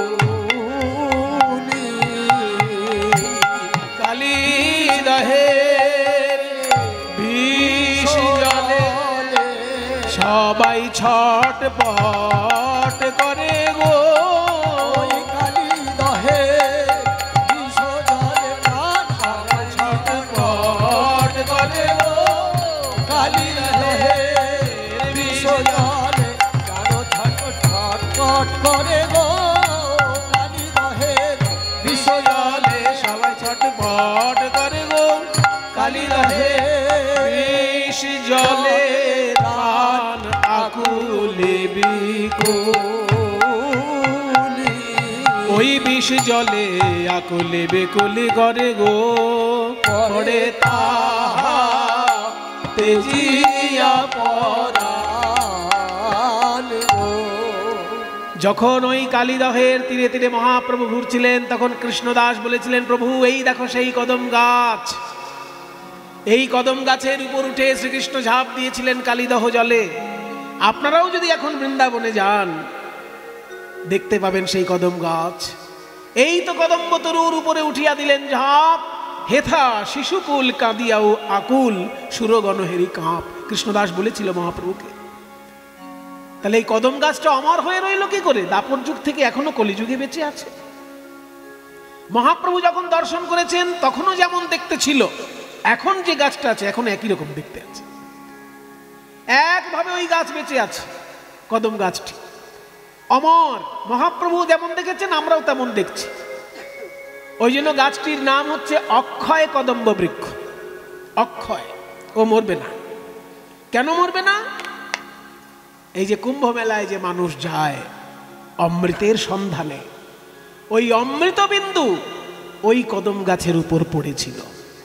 গরুর যে গাছে অমৃত রেখেছিল, তাই সেই কালীদহের গাছের একদম যমুনার তীরেই কালীদহ ঘাট। তাহার উপরে বাই পাখি যদি উড়ে যায়, পড়ে তাহা তেজিয়া পরাণ। বিষ বিষয়ুথ লিছে জলে, কোন পশু যদি যায় কুলে, বিষয়ুথ লিছে জলে,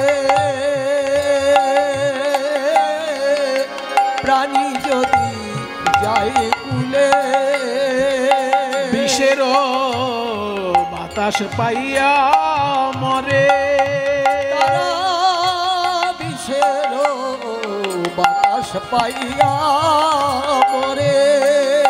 ওমা স্থাবর জঙ্গম কত কুলে মরি আছে সতরে, স্থাবর জঙ্গম যত কুলে মরি আছে কত রে। কালিদহের বিষ জল সহিতে না পারে, ওই বিষ জল সহিতে না পারে। বিষের জ্বালায় জ্বালায় অঙ্গ জলে, জ্বালায় জ্বালায় অঙ্গ জলে। বলি কেউ তো সেথায় যেতে না রে, বিষের জ্বালায় জ্বালায় অঙ্গ জলে। কেউ তো সেথায় যেতে না রে, জ্বালায় জ্বালায় অঙ্গ জলে। কালীয় নাগ যেখানে বাস করছে তার ভয়ঙ্কর বিষে মিশ্রিত হয়ে গিয়ে ওই বিষ জলে এত জ্বালা। তীরে কত বৃক্ষ মৃত হয়ে পড়ে আছে, কত পশু পাখি মৃত হয়ে পড়ে আছে, শুধু ওই অক্ষয় কদম্ব বেঁচে আছে, যেহেতু ওর গায়ে অমৃত আছে, ওকে কেউ মারতে পারে না। ওদিকে হলো কি জানেন, প্রাণ গোবিন্দ খেলা করতে করতে আজকে এসেছে কালীদহ ঘাটের একটু দূরেই খেলা করছেন। শ্রীরাম সুদাম দাম্ব সুদামকে নিয়ে এসেছেন, কিন্তু দাদা বলাই আজকে আসেনি। মায়েরা একটা জিনিস খেয়াল রাখুন, যেদিনকে কালীয় দহে শ্রীকৃষ্ণ গিয়েছিলেন সেই দিনটায় বলরামের জন্মদিন ছিল। সেই দিনটাতে কিন্তু বলরামের জন্মদিন ছিল বলে মা রোহিণী বলরামকে সারাদিন ভালো মন্দ খাওয়াবেন, অনেক অনুষ্ঠান আছে তো, ওই জন্য বলরামকে যেতে দেননি। আর বলরামকে যেতে দেননি বলেই সেই সুযোগটা কৃষ্ণ কাজে লাগিয়েছে। কারণ দাদা বলরাম সঙ্গে আসলে কোনো মতেই কৃষ্ণকে ওই কালীদহের তীরে যেতে দিতেন না। আর দাদার কথা শুনবে না এমন ভাই তো কৃষ্ণ নয়। সেই জন্য দাদা বলরাম আজকে আসেনি বলে সুযোগটা কৃষ্ণ কাজে লাগিয়েছে। আসেনি কেন না, আজকে হচ্ছে বলরামের জন্মদিন। দিনটা কোন দিন, তিথিটা আপনাদেরকে বলে দিই, সারা জীবন মুখস্থ রাখার মতন দিন। আপনাদের জানা আছে তিথিটা, কিন্তু ওই দিনটা যে বলরামের জন্মদিন সেটা সবার জানা নেই। যে দিনটাকে সারা ভারতের লোক বলে রাখি পূর্ণিমা, যে দিনটাকে সারা ভারতের লোক বলে রাখি পূর্ণিমা, রাখি বন্ধন উৎসব হয়, বৈষ্ণব জগতে সেই পূর্ণিমাটার নাম হচ্ছে ঝুলন পূর্ণিমা। সাধারণ মানুষের কাছে যেটা রাখি পূর্ণিমা, বৈষ্ণবদের কাছে সেটা ঝুলন পূর্ণিমা। কারণ ওই দিন রাধা কৃষ্ণের ঝুলন লীলা আস্বাদন হয়েছে। আর মজার ব্যাপার হচ্ছে ওই দিনই বলরামের জন্মদিন, আর ওই দিনই কালীয় দমনের দিন। কাজেই ভারতবর্ষের যে তিথি মাহাত্ম্য, তিথি মাহাত্ম্যের মধ্যে এই তিথিটার এতটাই গুরুত্ব যে একটা তিথিতে চারটে বড় বড় ব্যাপার। ওই দিন রক্ষাবন্ধন উৎসব, ওই দিন ঝুলন লীলা, আবার ওই দিন বলরামের জন্মদিন, আবার ওই দিন কালীয় দমনের দিন। দিনটা কোনটা না, শ্রাবণ মাসের পূর্ণিমা। শ্রাবণ মাসের পূর্ণিমা, বৈশাখ মাসের পূর্ণিমা হয় বুদ্ধ পূর্ণিমা, জ্যৈষ্ঠ মাসের পূর্ণিমা হয় স্নান যাত্রার পূর্ণিমা, আষাঢ় মাসের পূর্ণিমা হয় গুরু পূর্ণিমা, আর শ্রাবণ মাসের পূর্ণিমাটা হচ্ছে এই ঝুলন পূর্ণিমা বা বলরামের জন্মদিন বা রাখি বন্ধন উৎসব বা কালীয় দমনের দিন। ওই দিনকে আজকে ভগবান শ্রীকৃষ্ণ খেলায় এসেছেন বন্ধু বান্ধবদের সঙ্গে। বলরাম দাদা নেই, আজকে আমি কালীয় দমন করব, কারণ সারা বছরে আর কোনোদিন সুযোগ পাবো না। তাই খেলিতে বিনোদ খেলা হলো শ্রম সবাকার, খেলিতে বিনোদ খেলা হলো শ্রম সবাকার। খেলিতে বিনোদ খেলা হলো শ্রম সবাকার। শ্বেদ বিন্দু অঙ্গে ঝরে হলো পিপাসায় কাতর, শ্বেদ বিন্দু অঙ্গে ঝরে পিপাসায় কাতর। আজ শুকনো মুখ প্রাণে চেয়ে কহে সবাই, ওই শুকনো মুখ প্রাণে চেয়ে কহিছে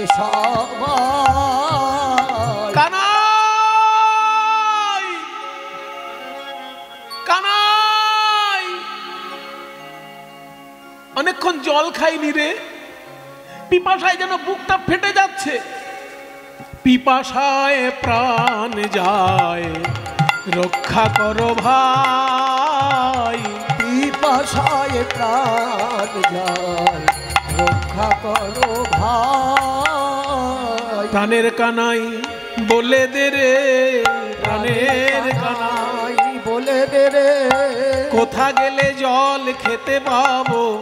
প্রাণের কানাই বলে দে রে, কোথা গেলে জল খেতে পাবো। ওরে পিপাসায় আজ প্রাণ যায় ভাই, কোথায় গেলে জল বলে দে, পিপাসায় প্রাণ যায় ভাই, কোথা গেলে জল খেতে পাবো। প্রাণের কানাই বলে দে, পিপাসায় প্রাণ যায়, উপায় বলো ভাই। কৃষ্ণ মনে মনে চিন্তা করলেন, এখন পরিষ্কার জলের দিকে যদি পাঠিয়ে দিই আমার বন্ধুদেরকে, তাহলে তো কালিও দমন হবে না। তাই আমি বরং এদেরকে বলি যে কালীদহে যা, সেখানে জল পাওয়া যায়। জল পাওয়া যায় বললেন, যা ওই কালীদহের দিকে যা। তাই সখাগণের কথা শুনি শ্যাম বিনোদিয়া, শ্যাম বিনোদিয়া কালীয় দমন লাগি চিন্তন করিয়া, চিন্তন করিয়া কালীয় দমন লাগি চিন্তন করিয়া, চিন্তন করিয়া। যখনই শ্রীরামকে বললেন, রে শ্রীরাম ওই যে কালীদহ, এ সুবল ওই যে কালীদহ, এ সুদামা ওই যে কালীদহ, ওইখানে নাকি জল আছে শুনেছি। আমি ওখানে যাইনি কোনোদিন, কারণ বলাই দাদা আমাকে কোনোদিন যেতে দেয়নি, কিন্তু শুনেছি ওটা বিরাট বড় জলাশয়। চল তো গিয়ে দেখি। বন্ধুদের সঙ্গে যখনই ওই জলাশয়ের তীরে গিয়েছে, শ্রীরাম সুদাম তো জানে না ওটা বিষ জল। তাই করলো কি, কালীদহের বিষ জল পান করি সবে, ওই কালীদহের বিষ জল পান করি সবে। বিষে অঙ্গ জর জর লুটাইলো তবে, বিষে অঙ্গ জর জর লুটাইলো তবে। কালীদহের বিষ জল পান করে কানাই, কানাই রে একই জল খেলাম রে কানাই, সারা গা যেন জ্বলে যাচ্ছে, সারা গা যেন জ্বলে যাচ্ছে। ওরে আমি মরে যাব তাতে দুঃখ নেই কানাই, কিন্তু তোর এই চাঁদ মুখ আমি তো আর দেখতে পাবো না মরে গেলে। ওই দেখ ওই দেখ, ওইখানে আবার ধবলি সামলি জল খাচ্ছে, ওরে ওদেরকে বাঁচা রে। ওই বিষাক্ত জল পান করে শ্রীরাম সুদাম সকলে লুটিয়ে পড়ল যমুনার তীরে। কালীদহের তীরে সবাই লুটিয়ে পড়ল। আর ধবলি শ্যামলি ওই জল পান করতে গিয়ে দূর থেকে কালীয় নাগ দেখছে যে মানুষগুলোকে পরে খাবো, ওই বড় একটা গরু আসছে, ওইটাকে আগে আমি গিলে খাবো। ফনা বিস্তার করি কালীয় আইলো, ওই ফনা বিস্তার করি কালীয় আইলো। ফনা বিস্তার করি কালীয় আইলো। ওই ফনা বিস্তার করি কালীয় আইলো। ফনা বিস্তার করি কালীয় আইলো। দাস অনন্ত ডরে কাঁপিতে লাগিল, দাস অনন্ত ডরে কাঁপিতে লাগিল। যখনই ধবলি শ্যামলীকে লেজের মধ্যে বেষ্টন করে নিয়ে কালীয় নাগ গভীর জলে চলে গেল। আর কি গোবিন্দ থাকতে পারে? গোবিন্দ, গো মানে গরু, গো মানে পৃথিবী, গো মানে ইন্দ্রিয়। গরুকে ভালোবাসেন শ্রীকৃষ্ণ, সেই জন্য কৃষ্ণের এক নাম গোবিন্দ। বিদ ধাতুর সঙ্গে যুক্ত, মানে গরু সম্পর্কে, গরুর ভালো মন্দ নিয়ে যে সবসময় চিন্তা করে, সেই হচ্ছে গোবিন্দ। তাই যখনই ওই গরু বাছুরকে নিয়ে চলে গেল কালীয় নাগ লেজে গুটিয়ে, আর গোবিন্দ থাকতে পারলেন না, উঠলেন ওই যে কদম গাছ, সেই কদম গাছে প্রাণ গোবিন্দ উঠছেন, কদম গাছে উঠছেন, বলছেন ওরে কালীয় নাগ, আজকে তোর একদিন কি আমার একদিন, তোর একদিন কি আমার একদিন, এই চিন্তা করে গোবিন্দ কদম গাছে উঠছে। তাই দেখি যদু নন্দন দুষ্ট দর্প বিনাশন, দেখি যদু নন্দন দুষ্ট দর্প বিনাশন। কালীয় নাগ ছুটে আসছে দেখে, কালীয় নাগকে দমন করার জন্য গোবিন্দ আমার ওই কদম গাছে উঠলেন। দেখি যদু নন্দন দুষ্ট দর্প বিনাশন, ওই দেখি যদু নন্দন দুষ্ট দর্প বিনাশন। উঠিলেন কদম্বের ডালে, উঠিলেন কদম্বের ডালে, বলি তাহার ওই উপরে চড়ি ঘনমাল ষাট মারি, তাহার উপরে চড়ি ঘনমাল ষাট মারি, তাহার উপরে চড়ি একই শোভারে,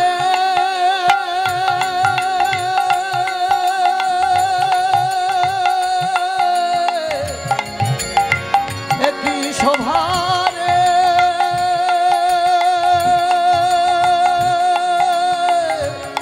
একই শোভারে, একই শোভারে, তাহার ওই উপরে চড়ি ঘনমাল ষাট মারি, তাহার উপরে চড়ি ঘনমাল ষাট মারি, ঝাঁপ দিলা কালী দহ জলে, আহারে ঝাঁপ দিলা কালী দহ জলে। কৃষ্ণ গোবিন্দ আমার ওই কদম গাছে উঠে কালীয় দমন করার জন্য যেই ঝাঁপ দিয়েছেন, কালী দহের গভীর জলে কালীয় নাগের সঙ্গে তার দ্বন্দ্বযুদ্ধ শুরু হলো। কালীয় নাগের সঙ্গে যখন শ্রীকৃষ্ণের দ্বন্দ্বযুদ্ধ শুরু হলো, শ্রীকৃষ্ণ কি করলেন?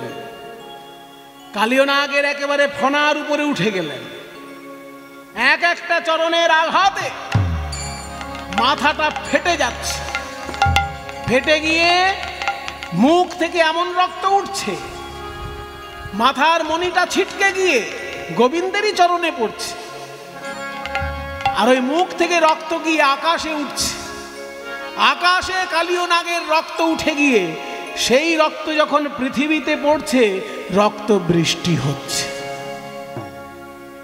সারা বৃন্দাবনের লোক অবাক যে বৃন্দাবনে আমরা কোনোদিন রক্ত বৃষ্টি দেখিনি, আজকে কেন রক্ত বৃষ্টি দেখছি? আরে কে বা দিবসে আধার গোকুল নগর, সঘনে কাঁপয়ে মহি, ভূমিকম্প হচ্ছে, কারণ কৃষ্ণ এক একবার করে এমন পদাঘাত দিচ্ছেন, পদাঘাতে পদাঘাতে ভূমিকম্প হচ্ছে। সঘনে কাঁপয়ে মহি, নয়ান নিমিখে রুধির বরিখে, মানে রক্তের বৃষ্টি হচ্ছে, সবাই হেরয়ে ওহি, চারিদিকে শুধু সাপ ছুটাছুটি করছে দেখা যাচ্ছে, কারণ কালীয় নাগ দমন হচ্ছে, এটা সর্পকুলে ছড়িয়ে গেছে। যে গর্তে যত সাপ ছিল তারা সবাই প্রাণের ভয়ে গর্ত থেকে বাইরে বেরিয়ে এসেছে, রাস্তাঘাটে চারিপাশে শুধু সাপ প্রাণের ভয়ে ছুটে বেড়াচ্ছে, কিলবিল কিলবিল করছে। আরে কিবা কিবা দিবসে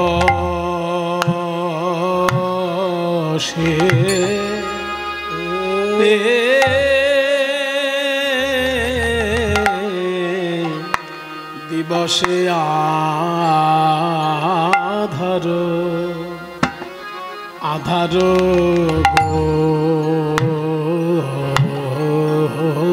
গোকুল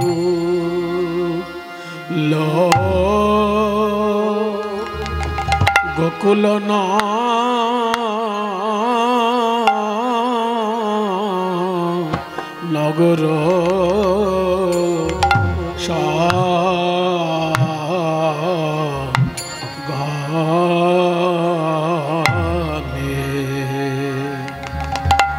সঘনে কাঁপায়ে কাঁপায়ে বহে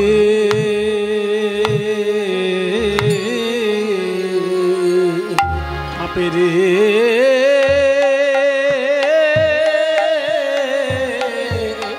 আজ বৃন্দাবনে কে দশা আজ ব্রজের কি দশা কেন পথে পথে সাপ দেখা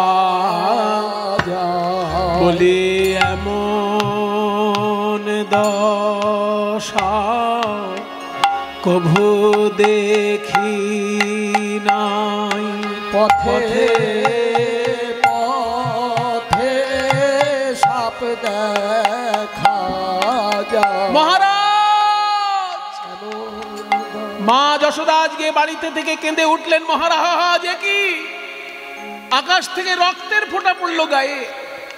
বৃন্দাবনে এত বছর বাস করছি, কোনোদিন তো রক্ত বৃষ্টি দেখিনি। রক্ত বৃষ্টি হচ্ছে কি করে? কালীয় নাগের রক্ত আকাশে উঠে গিয়ে বৃষ্টি হয়ে নামছে। তাই মা যশোদা আজকে ভয় পেয়ে গেলেন যে অন্যান্য দিন বলরামের সঙ্গে যায় আমি একটু নিশ্চিন্ত থাকি, কিন্তু আজকে তো বলরামের জন্মদিন বলে ও সঙ্গে যায়নি। যশোমতি কহে দারুণ স্বপ্ন দেখিনু সরজনী শেষে। যশোমতি কহে দারুণ স্বপ্ন দেখিনু রজনী শেষে। যশোমতি কহে দারুণ স্বপ্ন দেখিনু রজনী শেষে। বলে আমার গোপালে ভুজঙ্গে বেরলো, আমার গোপালে মহারাজ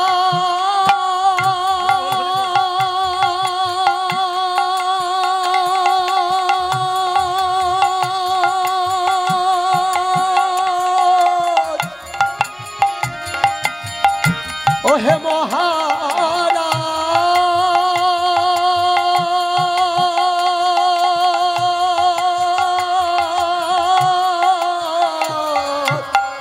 আমার গোপালে ভুজঙ্গে বেরোলো জারলো বিষম বিষে। শুনেছি সূর্য ওঠার আগের যে 2 মুহূর্ত তাকে বলে ব্রাহ্ম মুহূর্ত। ওই ব্রাহ্ম মুহূর্তে যদি কেউ স্বপ্ন দেখে সেটা সত্যি হয়। আজকে আমি ব্রাহ্ম মুহূর্তে স্বপ্ন দেখেছি মহারাজ, আমার গোপাল গোষ্ঠে গেছে আর তাকে একটা বড় সাপে জড়িয়ে ধরে এমন ভাবে দংশন করছে, গোপালের সারা গায়ে বিষ জ্বলে পড়ছে। শেষকালে কি এটা সত্যি হবে নাকি? এই বলে সকলে যখন ক্রন্দন করছেন, আর কাল বিলম্ব না করে একে একে সবাই ছুটে এলেন ওই কালীদহ তীরে। কালীদহ তীরে সবাই ছুটে এসেছে। যখনই সবাই ছুটে এসেছে দেখে শ্রীরাম সুদাম সেইখানে ক্রন্দন করছেন। শ্রীরাম সুদাম কেঁদে বলে, ওরে ভাই কানাই তুই কেন ঝাঁপ দিলি ওই কালীদহ জলে? মা যশোদা যদি এখনই এসে জিজ্ঞাসা করে আমি কি উত্তর দেব? কি বলিব যশোদারে, কি বলি যাইব ঘরে? কি বলিব যশোদারে, কি বলি যাইব ঘরে? ওই দেখ ধেনু বৎস কাঁদে উভরা, ওই ধেনু বৎস কাঁদে উভরা। শুনিতে এ সব বাণী পাষাণ হইল পানি রে। শুনিতে সববাণী পাষাণ হইল পানি রে। পাথর গলে জল হয়ে যায়, পাথর গলে জল হয়ে যায়। এই কালীয় দমনের বিরহ ব্যথায় পাথর গলে জল হয়ে যায়। কালীয় দমনের বিরহ ব্যথায় পাথর গলে জল হয়ে যায়। দাস বনি গড়ি যায়, দাস মাধব বনি গড়ি যায়। পদকর্তা মাধব দাস বলছেন যে কালীয় দমনের বিরহে বৃন্দাবনের পাথরও যেন গলে যাচ্ছে। যখনই শ্রীরাম সুদাম এসে কানাই কানাই বলে কাঁদছে, ওদিকে শ্রীরাম সুদামের পেছনে এই মা যশোদা এসে বলছে, শ্রীরাম তোদের সবাইকে দেখতে পাচ্ছি, আমার বাছা গোপাল কই? আজকে বলরাম আসেনি, তোর দায়িত্বে তো পাঠিয়েছিলাম শ্রীরাম, গোপাল কই? যখনই জিজ্ঞাসা করেছে মা যশোদা, আর শ্রীরামের মুখে কোনো কথা সরে না। শেষকালে শ্রীরাম মুখে কিছু বলতে পারে না, আঙুল দিয়ে দেখিয়ে দিল ওই কালীদহের গভীর জলে গোপাল প্রবেশ করেছে। যেই না ওই রকম দেখিয়ে দিল বাবা আঙুল দিয়ে যে ওই কালীদহের মাঝখানে গোপাল ডুবে গেছে। এই কথা শোনার সঙ্গে সঙ্গে মা যশোদা কি আর থাকতে পারে? অমনি মাথায় আঘাত করে মা যশোদা ভূমিতলে বসে পড়ে আর নন্দ রাজার চরণ ধরে কেঁদে বলে, ওগো মহারাজ, এই দিনও কি আমায় দেখতে হলো? গোপাল রে, তুই আগে কেন আমায় বললি না? তুই যদি এই জলে ঝাঁপ দিবি এটা জানতে পারতাম, আমি যে আগেই এসে এই জলে ঝাঁপ দিতাম। আজু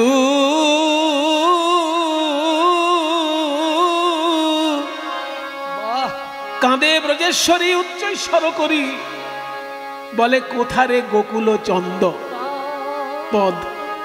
কাঁদে ব্রজেশ্বরী মানে মা যশোদা কাঁদছে, উচ্চ রব করি, উচ্চৈঃস্বরে চিৎকার করে কাঁদছে। ছেলে মরে গেলে সেই দুঃখ যে কোনো দুঃখের সঙ্গে এক নয়। বিশ্ব ব্রহ্মাণ্ডে যত দুঃখ আছে বাবা, সব থেকে বড় দুঃখ হচ্ছে সন্তান হারানোর দুঃখ। মা যশোদা কাঁদছেন গোপালের কথা ভেবে, ওই কালীদহের গভীর জলের দিকে চেয়ে। বড় একতালি তাল। আজু কাঁদে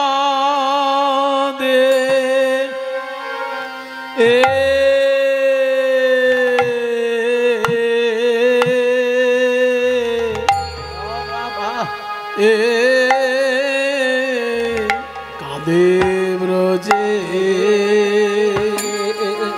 সরি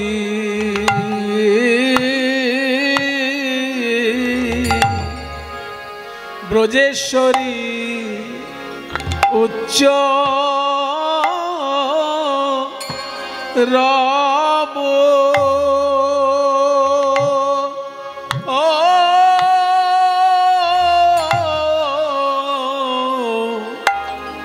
উচ্চ রব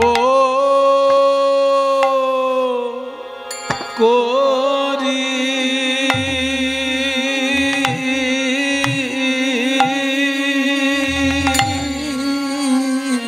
আজু কাঁদে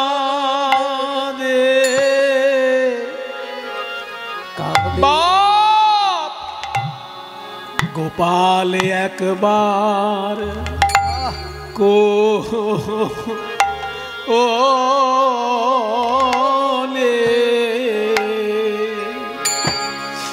কোলে আয় রে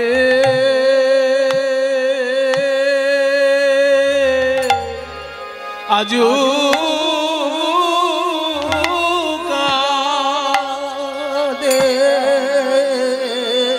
বাপ গোপাল একবার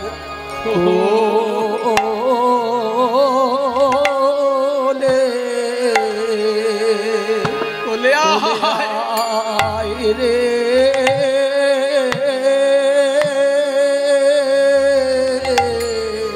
তোর চাঁদ মুখে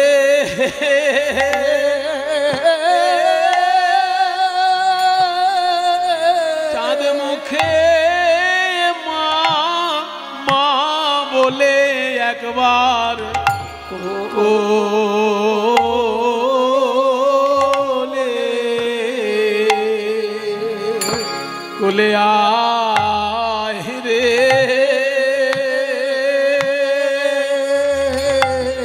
তোর চাঁদ মুখে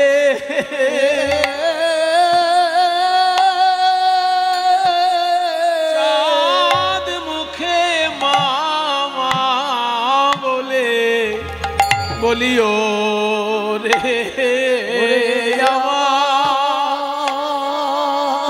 আমার মা বলা ধন তোর চাঁদ মুখে মামা বলে ওরে ও রে আমার মা বলা ধন চাঁদ মুখে মামা বলে ও রে আমার বাবলা ধর চাঁদ মুখে মামা বলে ওরে ও রে আমার বাবলা তোর চাঁদ মুখে মামা বলে ও রে আমার বাবলা ধর চাঁদ মুখে মামা বলে ওরে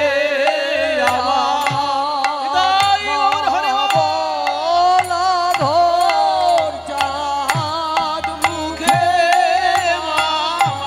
বলে ওরে ওরে আমার মা বলা ধর মুখে মামা বলে লিও রে আমার মা বলা ধর চাঁদ মুখে মামা কপাল একবার কোলে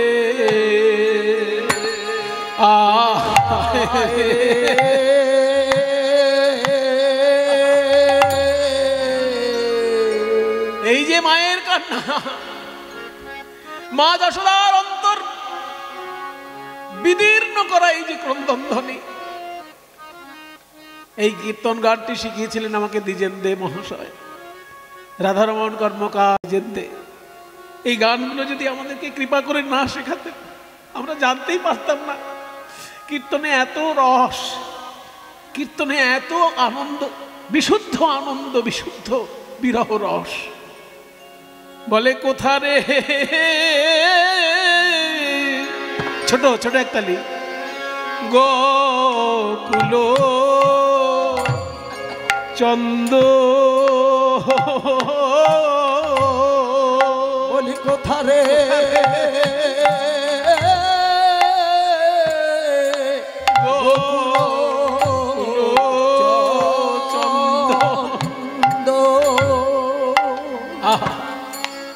পদটা দেখুন কাঁদে ব্রজেশ্বরী উচ্চই রব করি বলে কোথারে গোকুল চন্দ মানে এই গোকুলের চাঁদ কৃষ্ণ তুই কোথায় ওরে চাঁদ তুই কোথায় তুই ছাড়া যে বৃন্দাবন অন্ধকার রে কোথায় এই উদয় হলি রে কোথায় এই উদয় হলি রে এই ব্রজের আকাশ আধার করে কোথায় উদয় হলি রে এই ব্রজের আকাশ আলো করে ওরে বৃন্দাবনের চাঁদ গোপাল ব্রজের আধার আধার করে বৃন্দাবনের চাঁদ এই ব্রজের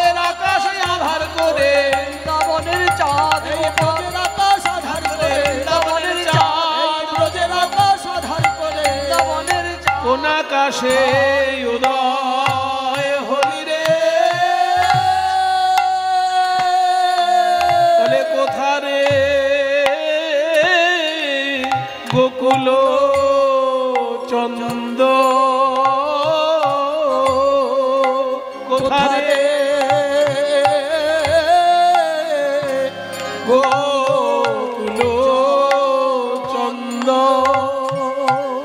এবার পরের পংক্তি, ভুলিয়া কার বলে ঝাঁপ দিলি রে জলে, ভুজগে হইলা বন্ধ। ভুলিয়া কার বলে মানে কার কথায় ভুলে, তোকে বোকা ছেলে মনে করে, বাচ্চা ছেলে মনে করে কে পাঠিয়ে দিয়েছে এই বিষ জলে? হ্যাঁ, কার কথায় ভুলে গিয়ে তুই জলে ঝাঁপ দিলি? ভুলিয়া কার বলে, কার বলে মানে কার কথায় ভুলে গিয়ে ঝাঁপ দিলি রে জলে, ভুজগে হইলা বন্ধ। এখন সাপ যে তোকে জড়িয়ে ধরেছে, কেউ বাঁচাতে আসবে? ওরে ভুলিয়া কার বলে ঝাঁপ দিলি রে জলে,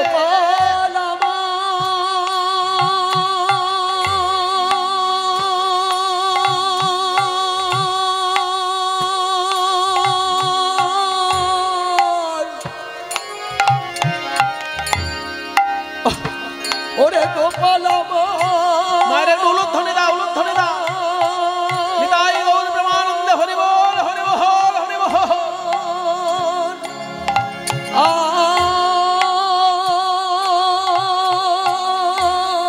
ওরে ভুলিয়া কার বলে তার কি মায়া নাই রে, তার কি মায়া নাই রে, বল বল কে তোরে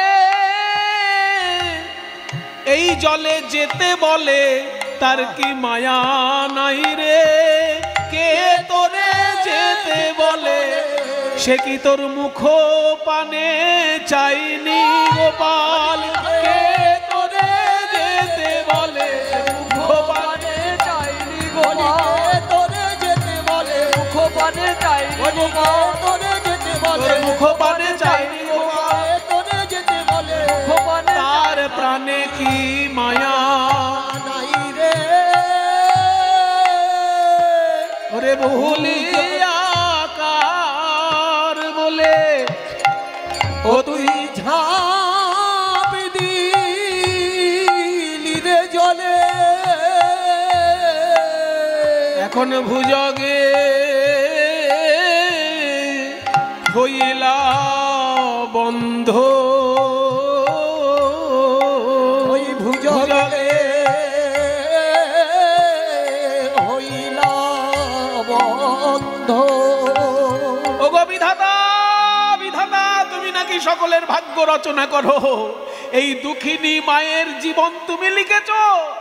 ওই গোপাল বিষ জলে ঝাঁপ দেওয়ার আগে আমাকে কি একবার এই জলে পাঠাতে পারলে না বিধাতা? বিধাতা, এই মা বেঁচে থাকতে ছেলের এই দশা আমাকে দেখতে হবে। বলি নিদারুণ বিধি কি বাদ সাধিল, ওই নিদারুণ বিধি কি বাদ সাধিল, বিচারিল অদ্ভুত, বিচারিল বিধি কি বাদ সাধিল, বিচারিল অদ্ভুত। বল কি দোষ পাইয়া লইল কাঢ়িয়া, কি দোষ পাইয়া লইল কাড়িয়া, আমার সোনার সুত, কি দোষ পাইয়া লইল কাড়িয়া, আমার প্রাণের সুত। আমি তো কারো মন্দ করি না, কারো মন্দ করি না, জানি না কোন অপরাধে গোপাল হারালাম, আমি কারো মন্দ করি নাই। অপরাধে গোপাল হারালাম, কারো মন্দ করি নাই। মা যশোদা উন্মাদের মতন আছাড় খেয়ে খেয়ে কাঁদছেন। বলরাম ভাবছে আজকে আমার জন্মদিনটা যে কি কুক্ষণে এসে হাজির হলো। আজকে যদি আমার জন্মদিনটা না হতো আমি তো ভাইয়ের সঙ্গে আসতাম, যেতেই দিতাম না। একদিকে মাকে আটকাবো না, আমার নন্দরাজাকে আটকাবো না, আমার নিজের মাকে আটকাবো। সবাই তো জলের মধ্যে ওই বিষ জলে ঝাঁপ দিতে চাইছে ভাই কানাইকে না দেখে। ওগো মা, ওগো নন্দ মহারাজ, ওগো যশোদা, তোমরা কেউ কেঁদো না, গোপালের কিচ্ছু হবে না, কিচ্ছু হবে না। আমি ছোট বলে আমার কথা শুনছো না? বিশ্বাস করো, আমি বলছি গোপালের কিচ্ছু হবে না। সবাই কাঁদছেন যমুনার তীরে। মায়েরা, কৃষ্ণকে যখন মিলন রসে কেউ আস্বাদন করে সেখানে রসের ভেদ থাকে, কিন্তু বিরহ রসে রসের ভেদ থাকে না। এইখানে দেখুন, রাধারানী যখন কৃষ্ণকে দেখেন আনন্দ আলাদা, যশোদা যখন কৃষ্ণকে দেখেন আনন্দ আলাদা, শ্রীরাম সুদাম যখন কৃষ্ণকে দেখেন আনন্দ আলাদা। কিন্তু কৃষ্ণ কালীদহে ঝাঁপ দিয়েছে বলে কান্নাটা কিন্তু সবার এক। বিরহে সবাই এক হয়ে যায়, মিলন রসে আলাদা আলাদা আস্বাদন থাকে, কিন্তু বিরহ বেদনাটা সবার ক্ষেত্রে একরকম হয়ে যায়। সেই জন্যই বিরহ আস্বাদন করার জন্য গোলক থেকে ভুলোকে নেমে আসে কৃষ্ণ। এই কৃষ্ণই গোলকে লীলা করে, কিন্তু সেখানে তো কালীয় দমন নেই, সেখানে কারোর চোখে জল পড়বে না, সেখানে সবাই আনন্দে সবাই নৃত্য করছে। এই ভুলোকে চোখের জল দেখার জন্যই তো গোবিন্দ নেমে আসেন।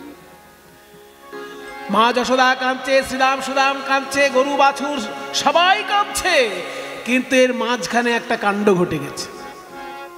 কি জানেন? জটিলা কুটিলা। জটিলা কুটিলা যখনই শুনেছে কৃষ্ণ ওই কালীদহের জলে ডুবে মারা গেছে, আর মনের আনন্দে সারা বৃন্দাবনের লোককে পান খাইয়ে বেড়াচ্ছে। মানে কিছু কিছু লোক তো ছিল যারা কৃষ্ণকে ভালোবাসতো না, তাদেরকে ডেকে ডেকে মিষ্টি পান খাওয়াচ্ছে। এই পান খা, পান খা, বৃন্দাবনের শুভ খবর। আরে বৃন্দাবনের শুভ খবর শুনেছিস কি তোরা? এই বৃন্দাবনের শুভ খবর শুনেছিস কি তোরা? এই বৃন্দাবনের শুভ খবর শুনেছিস কি তোরা? এই বৃন্দাবনের শুভ খবর শুনেছিস কি তোরা? এই বৃন্দাবনের শুভ খবর শুনেছিস কি তোরা? জলে ডুবে মারা গেছে নন্দের কেলে ছোড়া। জলে ডুবে মারা গেছে নন্দের কেলে ছোড়া। জলে ডুবে মারা গেছে নন্দের কেলে ছোড়া। জলে ডুবে মারা গেছে নন্দের কেলে ছোড়া। আর চিন্তা নাই রে, আর চিন্তা নাই রে। এই বৃন্দাবনের কুলবতীর আর চিন্তা নাই রে। এই বৃন্দাবনের কুলবতীর আর চিন্তা নাই রে। বৃন্দাবনের কুলবতীর চিন্তা নাই, কারণ কুল নাশা মারা গেছে। বৃন্দাবনের কুলবতীর কুল নাশা মারা গেছে। বৃন্দাবনের কুলবতী কুল নাশা মারা গেছে। বৃন্দাবনের কুলবতী কুল নাশা মারা গেছে। আর চিন্তা নাই রে। জলে ডুবে মারা গেছে নন্দের কেলে ছোড়া। এই কথা যখনই রাধারানীর কানে গিয়েছে, আড়তাল হরি হরি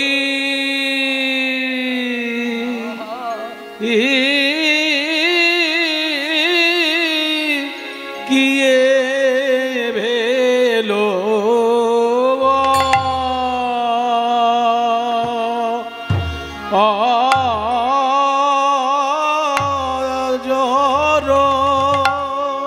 বজ্রপাত। রাধারানী বলছেন, কেন আমার মাথায় আগে বাজ পড়লো না এই খবর শোনার আগে? বজরনে পাত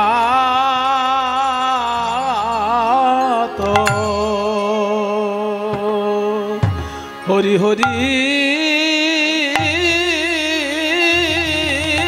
কি ভেলো বজ। বলি এই কি আমার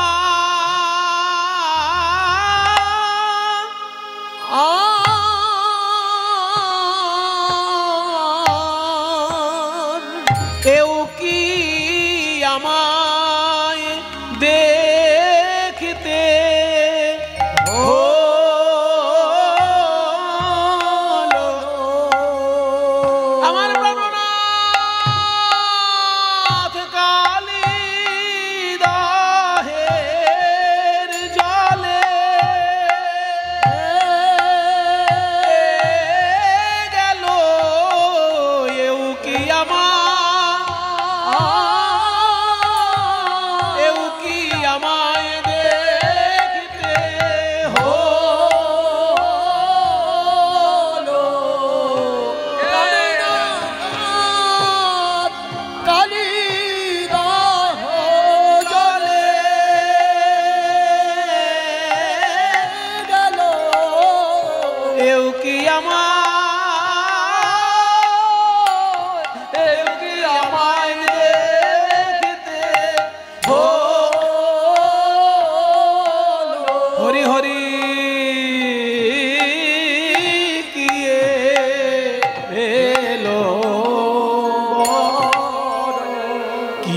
বজ্র নিপাত কিয়ে লাগি কালিন্দি কালিদাহে পৈঠল সোমঝু জীবননাথ। আমার প্রাণনাথ কালিদাহের জলে প্রবেশ করেছে, আমার বেঁচে থেকে কি লাভ? চল রে সখী, আমিও গিয়ে ওই জলে ডুবে মরব। এই বলে রাধারানী যখনই গিয়ে ওই কালিদহের জলে ডুবতে গেছেন, সারা বৃন্দাবনের লোক যখন চোখের জলে ভাসছে, আর কি গোবিন্দ থাকতে পারে?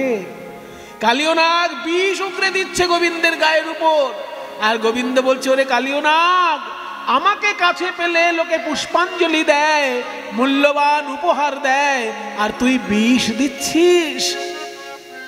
কালিয়নাগ কেঁদে বলে, হে গোবিন্দ, তুমি ভক্তের নয়নে জল দিয়েছ, তাই ভক্ত তোমায় কাছে পেলে তোমার চরণে তার নয়নের জল দেয়, আর আমাকে দিয়েছ তুমি হিংসা, বিদ্বেষ, ক্রোধ।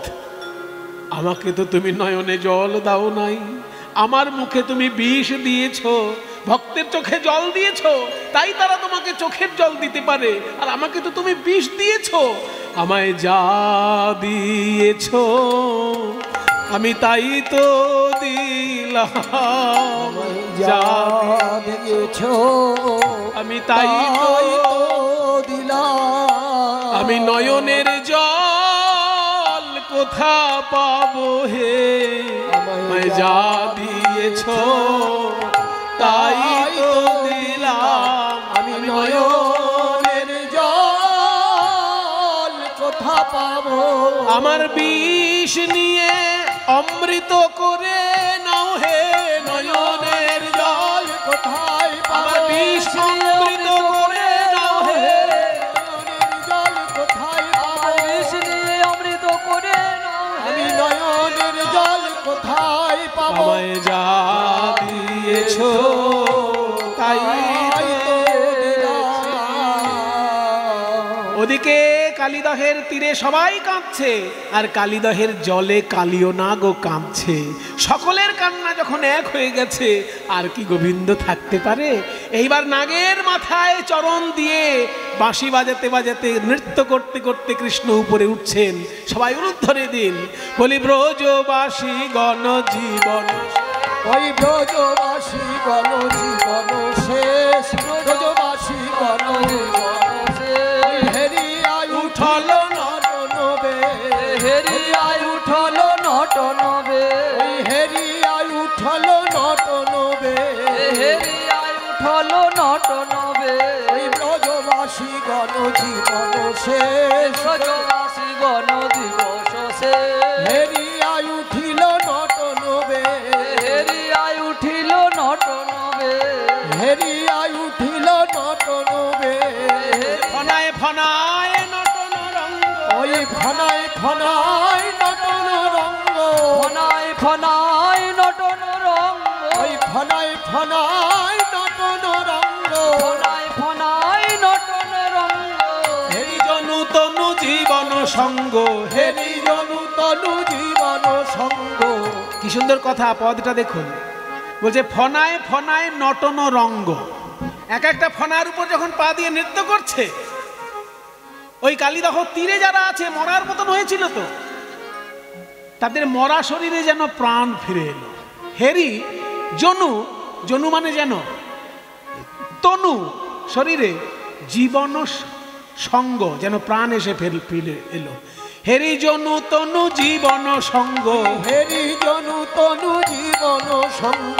বলি প্রাণ ফিরে এলো রে, প্রাণ ফিরে এলো রে, ওই ব্রজবাসীর মরা দেহে যেন প্রাণ ফিরে এলো রে। ওই ব্রজবাসীর মরা দেহে, ওই কালিয়ের মাথায় নাচন দেখে ব্রজবাসী মরা দেহে, ওই কালিয়নাথায় নটন দেখে, ব্রজবাসীর মরা দেহে প্রাণ ফিরে এলো রে। আজ ফনায় ফনায় দমন করি, ওই ফনায় ফনায় দমন করি, নটবর ভঙ্গে নাচয়ে হরি। ওই নট বড় ভঙ্গে নাচয়ে হরি, এই নটবর ভঙ্গে নাচয়ে হরি। যেন নটবর নাচে রে, নটবর নাচে রে, কালিও নাগের ফনায় ফনায় নটবর নাচে রে, কালিও নাগের ফনায় ফনায় নটবর নাচে রে, কালিও নাগের ফনায় ফনায় নয়ন ভরে দেখে নাও ভাই কালিও নাগের ফনায় ফনায়, নয়ন ভরে দেখে নাও ভাই, কালিও নাগের ফনায় ফনায়, ফনায় ফনায় নটবর নাচে রে। এবার মাথা থেকে একটা করে রত্ন খসে পড়ছে, আর খুলে গিয়ে গোবিন্দেরই চরণে যেন পুষ্পাঞ্জলি হয়ে চলে যাচ্ছে।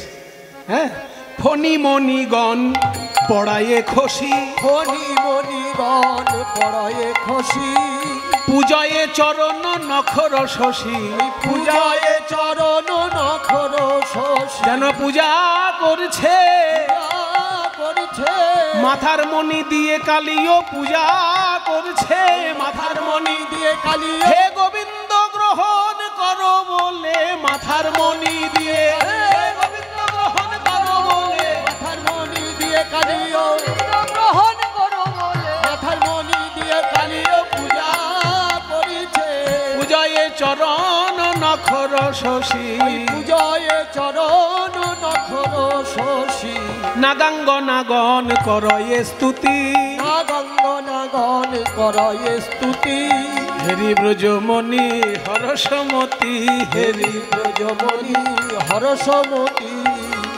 কালিও নাগের স্ত্রীগণ কৃষ্ণের উদ্দেশ্যে স্তব পাঠ করছে যে আমাদের স্বামীর মাথায় এমন ভাবে আপনি পদাঘাত করছেন, আমাদের স্বামী যদি পরলোক গমন করে আমরা তো বিধবা হয়ে যাব, আমরা তো কোনো দোষ করি নাই, আমাদের স্বামীকে আপনি যেন হত্যা করবেন না, আমরা তাহলে বিধবা হয়ে যাব প্রাণ গোবিন্দ। তাই সব নাগপত্নীগণ গোবিন্দের উদ্দেশ্যে প্রার্থনা করছে। সবাই একটু হাত জোড় করুন, আমরাও একটু গোবিন্দের উদ্দেশ্যে স্তব পাঠ করে নিই। ওম কৃষ্ণায় বাসুদেবায় হরে পরমাত্মনে প্রণত ক্লেশনাশায় গোবিন্দায় নমো নমঃ। ईश्वर परम कृष्ण सच्चिदानंद विग्रह अनादिरादि गोविंद सर्व कारण कारणम दीपार्जिरेव हि दशान्तरमभ्युपेत्य दीपायते विवृति हेतु समान धर्मा यस्तादृगेव च हि विश्रुतया विभाति गोविन्दमादिपुरुषामतमहं भजामि। बरहापीडं नटवरवपुः कर्णयो कर्णिकारम् बिभ्रद्वासकनककपीशं वैजयन्तीं च मालां रन्ध्रान् वेणोरधरसुधया पूरयन् गोपवृन्दैः वृन्दारण्यं सपदरमणं प्राविशद्गीतकीर्तिः श्यामं हिरण्यपरिधिं वनमाल्यबरहत् धातुप्रवालनटवेशमनुव्रतांशे विन्यस्तहस्तमितरेण धुरानमविजम् कर्णोद्बलालकपोलमुखाब्जहासं नमो ब्रह्मण्यदेवाय गोब्राह्मणहिताय च जगद्धिताय कृष्णाय गोविन्दाय नमो नमः। जगद्धिताय कृष्णाय गोविन्दाय नमो नमः। जगद्धिताय कृष्णाय गोविन्दाय नमो